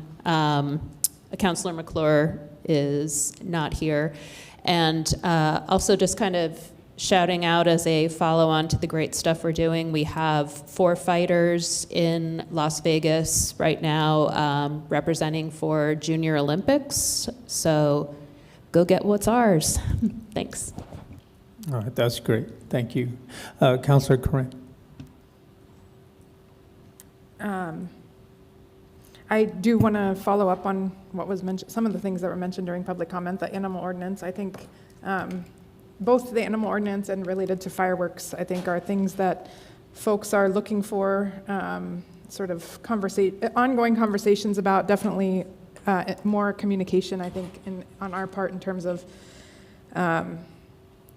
animals roaming free and the sort of ongoing, like the fireworks thing. I will just say that it is the single biggest thing that people in my district write to me about. People have a lot of angst other than roads and stuff, but when it comes to fireworks season, folks really hate that we allow any kind of fireworks. Again, the state law dictates what kinds of fireworks we allow in the city, but I do want to just sort of say we're coming up on the time where people are shooting off fireworks, animals are being scared and released into spaces, putting an additional burden on animal control, putting an additional burden on the fire department, who sort of get called in this context to address it. So I just am putting this public communication out there. Please do not use backyard fireworks, period. I don't know what else to say beyond just because it's legal doesn't mean you should do it. And then to the question, I would like to hear more about our animal control conversations and how that's going. I think the ASCMV has been having less frequent meetings, so I think that's part of where the conversation used to happen. So I would like to hear a little bit about what our animal control sort of updates are, or see what the communication plan is going forward related to our passage of that ordinance. And I really appreciate the city continuing funding spay and neuter as part of those efforts. But I also I sort of prepared a statement related to some of the things that have been happening that I think have been weighing heavily on us, weighing heavily on people in the audience. And so for me, I feel like if we can't talk about this now, when will we? So it's been a few weeks of violence, families being ripped apart by federal agents, political assassinations, and we've also seen resistance, nonviolent protest, people pushing back against this cruelty and authoritarianism, fearlessly protesting, including thousands of people in Las Cruces this past weekend. To be in this position and be present as I strive to be means that I have borne witness to the normalization of harassment and threats and violence in our community. We all want to feel safe, and I am committed to understanding what real safety looks like and supporting that for all of Las Cruces residents. But it isn't lost on me that so much of this violence is happening during June, our Pride Month, when we commemorate the Stonewall Uprising, a riotous rejection of state oppression led by queer and trans people of color. When queer and trans folks like me come out, as we do many times throughout our lives, we are choosing to live as ourselves in the face of hate and systemic oppression. Most fundamentally, we choose to live, and I feel like that is under threat in a myriad of ways in recent contexts, on a national level especially. No one should have to face hate, oppression, or murder because of their gender identity, party affiliation, immigration status, race, or political stances. So, in the spirit of June and Stonewall, and in the face of cruel attacks, proximate and distal, literal and existential, I offer a commitment to stand up to bullies and be in community and resist violence, and share my gratitude to all those who stand with us in these extraordinary times, as many folks have done here today, over the weekend, all the time in our community. So I feel like it's a moment, and we have to rise to it. Thank you. Councilor Flores. Thank you. This past weekend has been, I think, hard on all of us, irrespective of our priorities or how we might live our lives.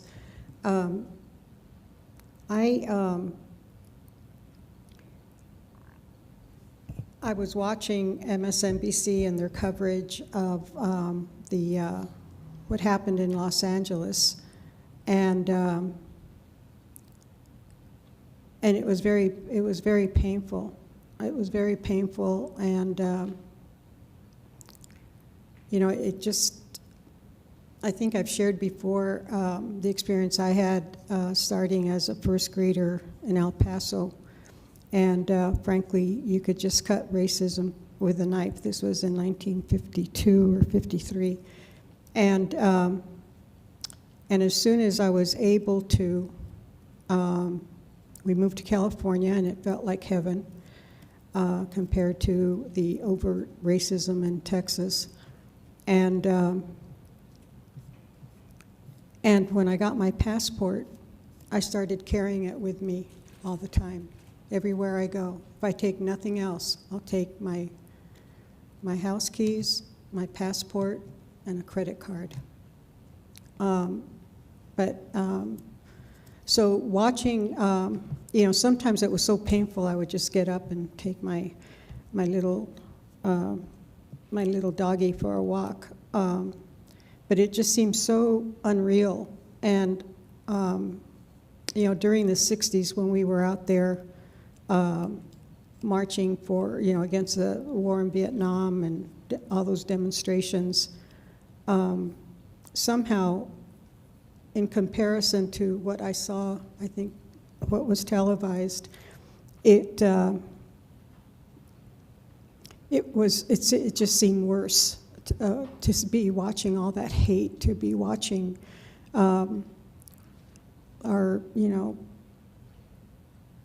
the president of this country do what he did, and of course still wrangled in the courts. But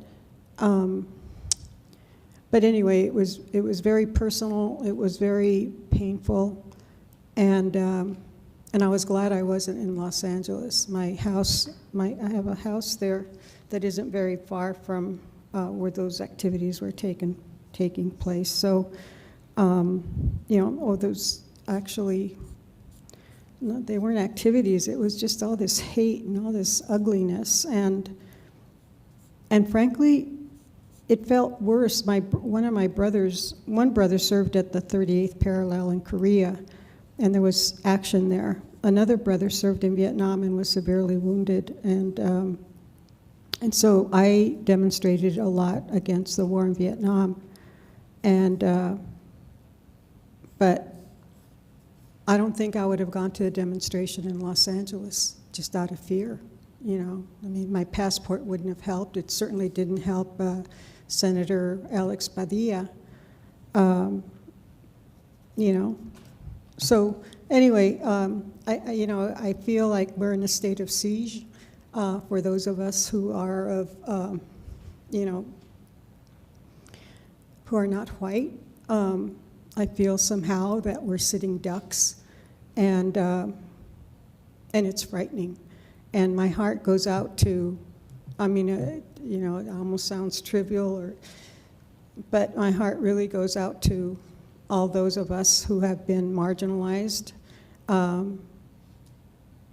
in this setting, the people who are of color, and I also want to thank my colleague, Councilor Coran, for bringing to light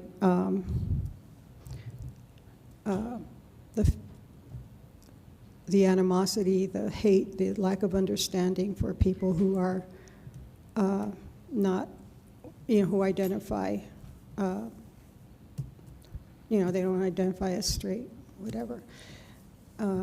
I've shared before that my younger son is gay, and he has been a victim twice, not once, of hate, and had to be hospitalized. So it's been a horrible, horrible, horrible week.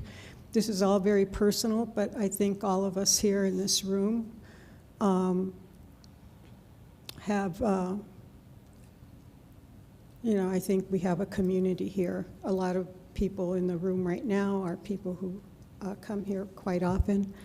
It's always good to see Fred and Michael, and even you, Lynn. It's good to see people who care enough to be out. So anyway, I'm rambling somewhat, but I think it's also, I'm rambling because there aren't any words to express. I think all of us are feeling very, I don't know what the word is, but this past weekend of hate was, the National Guard and everything like that. Anyway, I hope things get better. Thank you. Oh my gosh. Just a couple of updates and a couple things I want to say.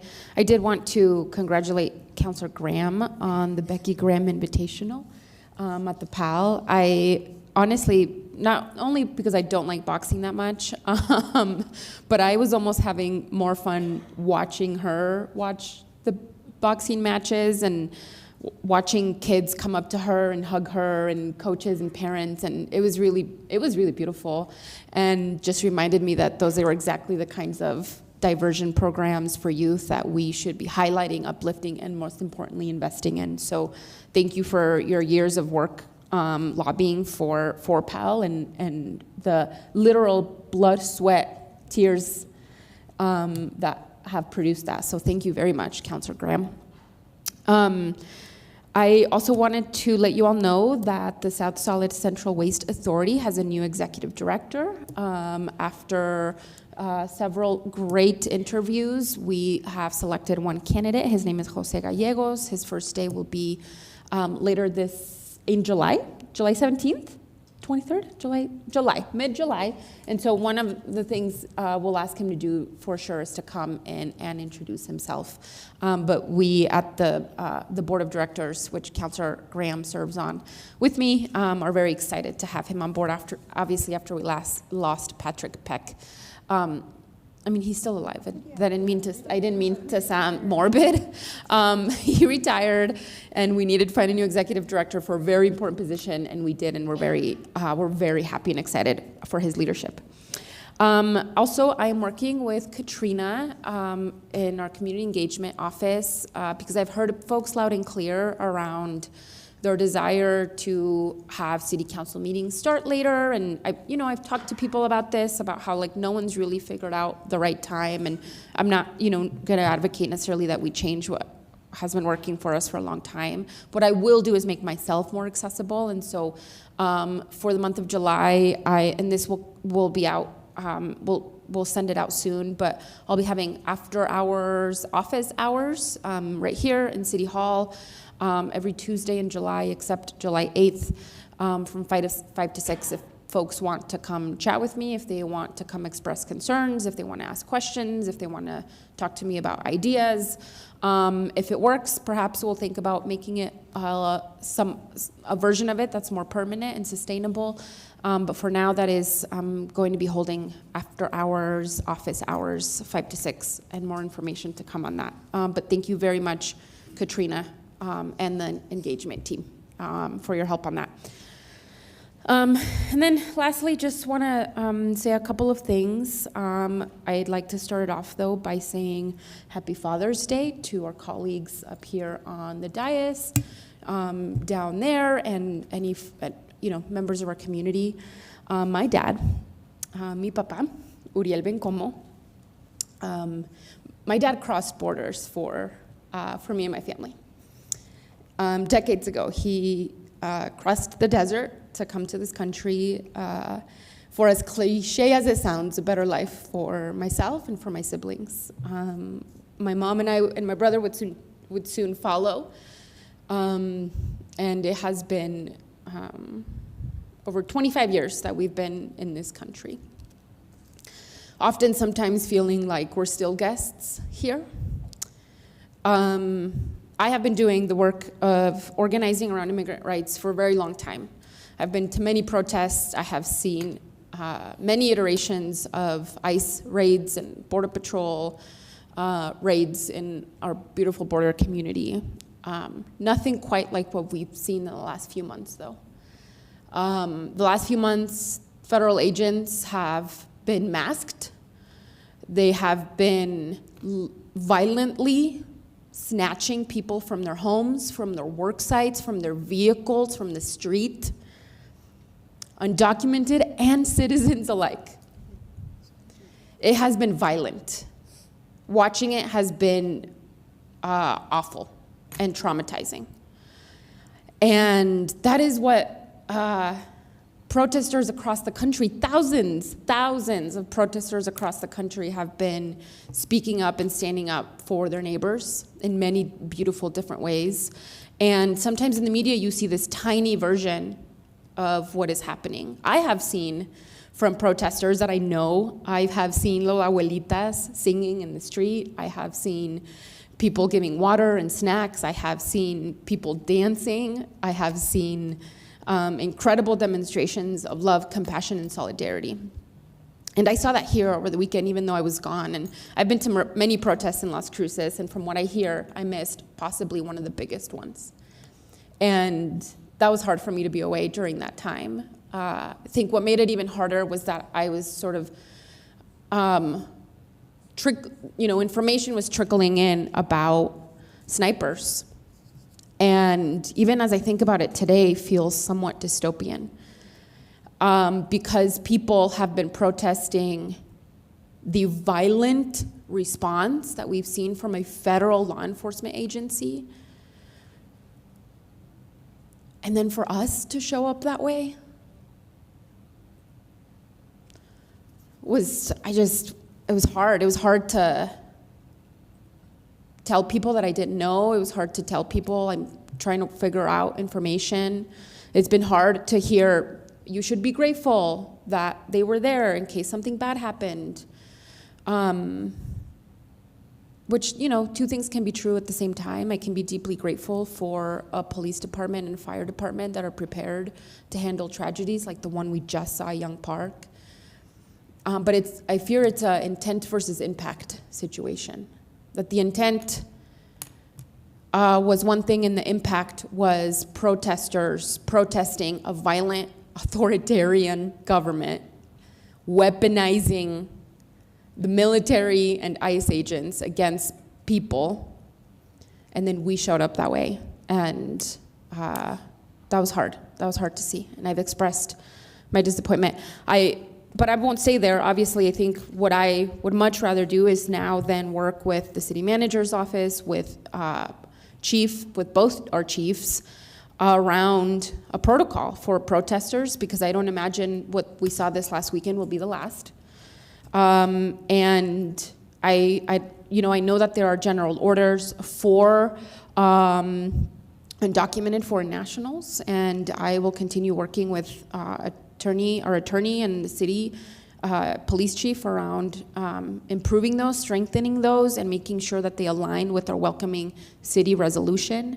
But I'd love to see general orders on protests and how we navigate respectfully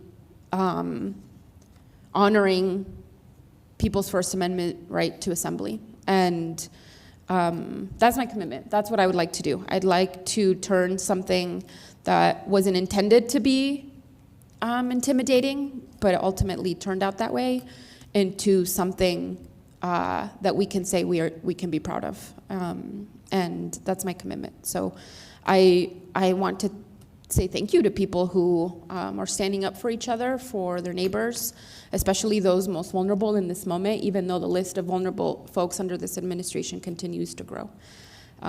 Thank you to all of you. I also stand with you. Thanks, Mayor.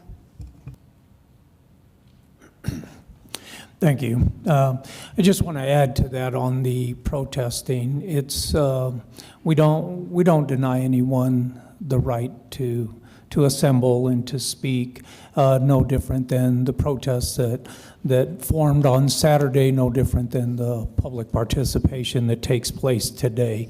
But I can tell you that on Saturday a permit was pulled. The permittee did get with the chief, did address the issues that were going to take place, and relayed some of the information of threats that were even being disclosed at that time to protesters. So I showed up because we had received some broken windows here at City Hall, and that was the night before. But even then, I'm glad that it was a peaceful protest. I'm glad that police was here, fire was here. We had an incident where an individual fell and he was treated. And so everyone was here for the safety of all residents in Las Cruces. And, I have a different perspective and a different view when it comes to public safety. And I understand large gatherings and crowd control can be very difficult. And so you have to have a vantage point. And that vantage point are aerial sites where you can see properly and see what's going on and address any issues in a rapid fashion. So it may have come across that it looked intimidating, but I know Chief and his staff were here to protect and to serve and to make sure all residents were safe. And that's what I know of. I actually went to the police department. I met with Chief Story and some of his staff, and those were all the issues, were making sure that our community was safe, and that's what they did. I don't know, Chief, if you want to elaborate, you got anything else to add? I know Friday there was no permit that was pulled, so when you don't have that permittee giving information of what to expect, it becomes a little bit more chaotic. But I really appreciate them pulling a permit on Saturday and getting that clearness. I'm not sure that anybody that attended today was the individual that pulled the permit, but it was pulled, and communication was with the chief. Chief, you may. Thank you, Mayor. Yeah, I just want to clarify, when I made comments to the Albuquerque Journal, to Algernon, who's here, when I said that officers should not have been visible with their rifles, I didn't mean they shouldn't have been visible. I mean they shouldn't have been visible with their rifles. So had they been standing there without the rifles, we'd probably be having a different conversation. And so one thing that does help, as Mayor alluded to, is when, a permit is not required, obviously, to exercise your First Amendment rights. But when a permit is pulled and we have a specific organizer, we make contact, we work out a lot of stuff ahead of time. So for Saturday, which had, I'm not sure what the official estimate was. I was there for Saturday, 700 to 1,000. It was a lot of people. But with that organizer, we already had good communication. We had a contact between my lieutenant running it and her. And so if there's any issues, we could deal with them right away. So that's a huge advantage for us and for, I believe, for the protesters, so we can keep them safe and make sure everything's good. We didn't have that Friday. We didn't have a specific organizer or a permit, so we didn't have anybody to contact.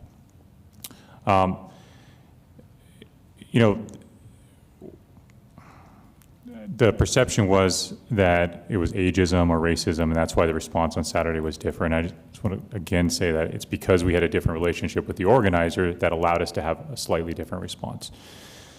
And a lot of the people who spoke are people that, not all of them, but a lot of them are people who despise us, and probably will regardless of what we do. And our intention was to be there to protect them primarily and respond to any threats that should arise. The comments that were made online were directed potentially to Saturday, but for us to make that assumption that Friday was free and clear, I think would have been foolish. And so those comments were pretty overt. Some of them were very overt comments of violence towards the protesters. And ironically, some of the same people that made these comments are ones who said that Young Park was our fault because we should have been there to prevent it. And so we're kind of in this catch-22 situation. Our goal is to be there to prevent violence so that people can exercise their First Amendment rights, which is part of the foundation of our country and who we are, to be able to do that. Granted, I'll end where I started in the fact that the officers should not have been present with their rifles in the way that they were, because that obviously creates a lot of issues that weren't necessary and a lot of division that's not necessary. And so we will continue to protect people, even people who dehumanize police officers and say all cops are bastards. We'll be there for them when they call, and we'll still respond, and we'll still protect them regardless of their views. Thank you, Mayor. Thank you, Chief. With that, City Manager, comments? Sonia. Thank you, Mayor. Mayor, members of council, Sonia Delgado, Assistant City Manager, sitting in for Connie Tamalpeo, our City Manager, for your City Manager report. For communications, the communications team office won 7 Telly Awards. The Telly Awards are nationally recognized awards, and they earned several bronze and silver awards and 1 gold. Gold is only earned by the top 3% of entries. Adrian, Nate, and Cherish are incredibly talented and skilled individuals, and we are very lucky and proud to have them on the city's team. So congratulations, communications.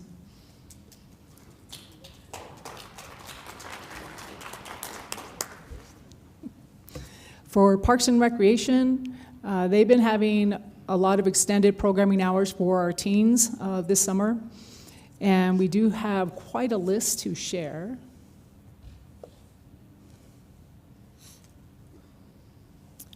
Trying to give our teens opportunities to connect, learn, and have fun. Tuesdays and Thursdays from 5 p.m. to 9 p.m. at Sierra and Lynn Middle Schools.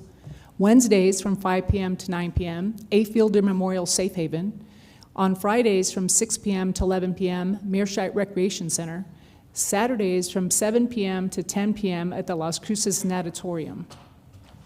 For the Natatorium, those are Saturday teen splashes, and they're all Saturdays in June, as well as July 12th and 28th, and it's $1 per participant.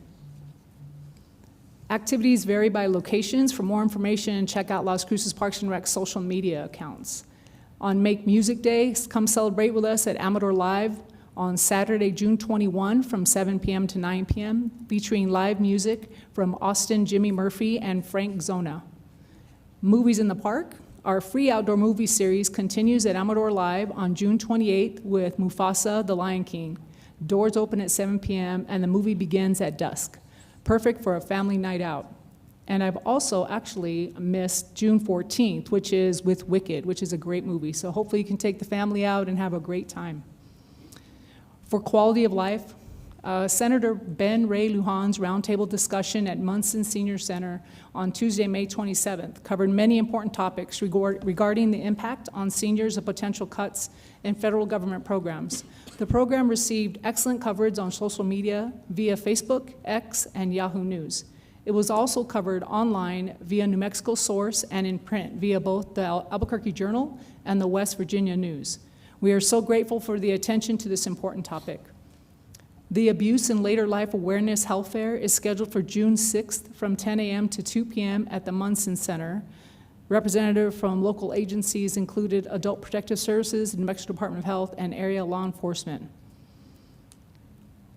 Let's see, Quality of Life Public Art successfully implemented the community mural event that took place on Saturday, May 31st. The design was developed by muralist Jesus Simi Alvarado from El Paso. More than 50 people turned out to help paint the mural on the parking lot wall. And Moonlight at the Museums was also a success on last Saturday evening, with 267 adults visiting the museums, which featured an opportunity to visit the exhibits and enjoy adult beverages and food truck offerings for the public. Thank you so much, Mayor. Thank you, Sonia. And with that, a motion to adjourn. So moved by Flores. Second. This is on the motion to adjourn the meeting. Councilor McClure is absent. Councilor Matisse is absent. Councilor Graham? Yes. Councilor Cran? Yes. Councilor Flores? Yes. Councilor Bencomo? Yes. Mayor? Yes.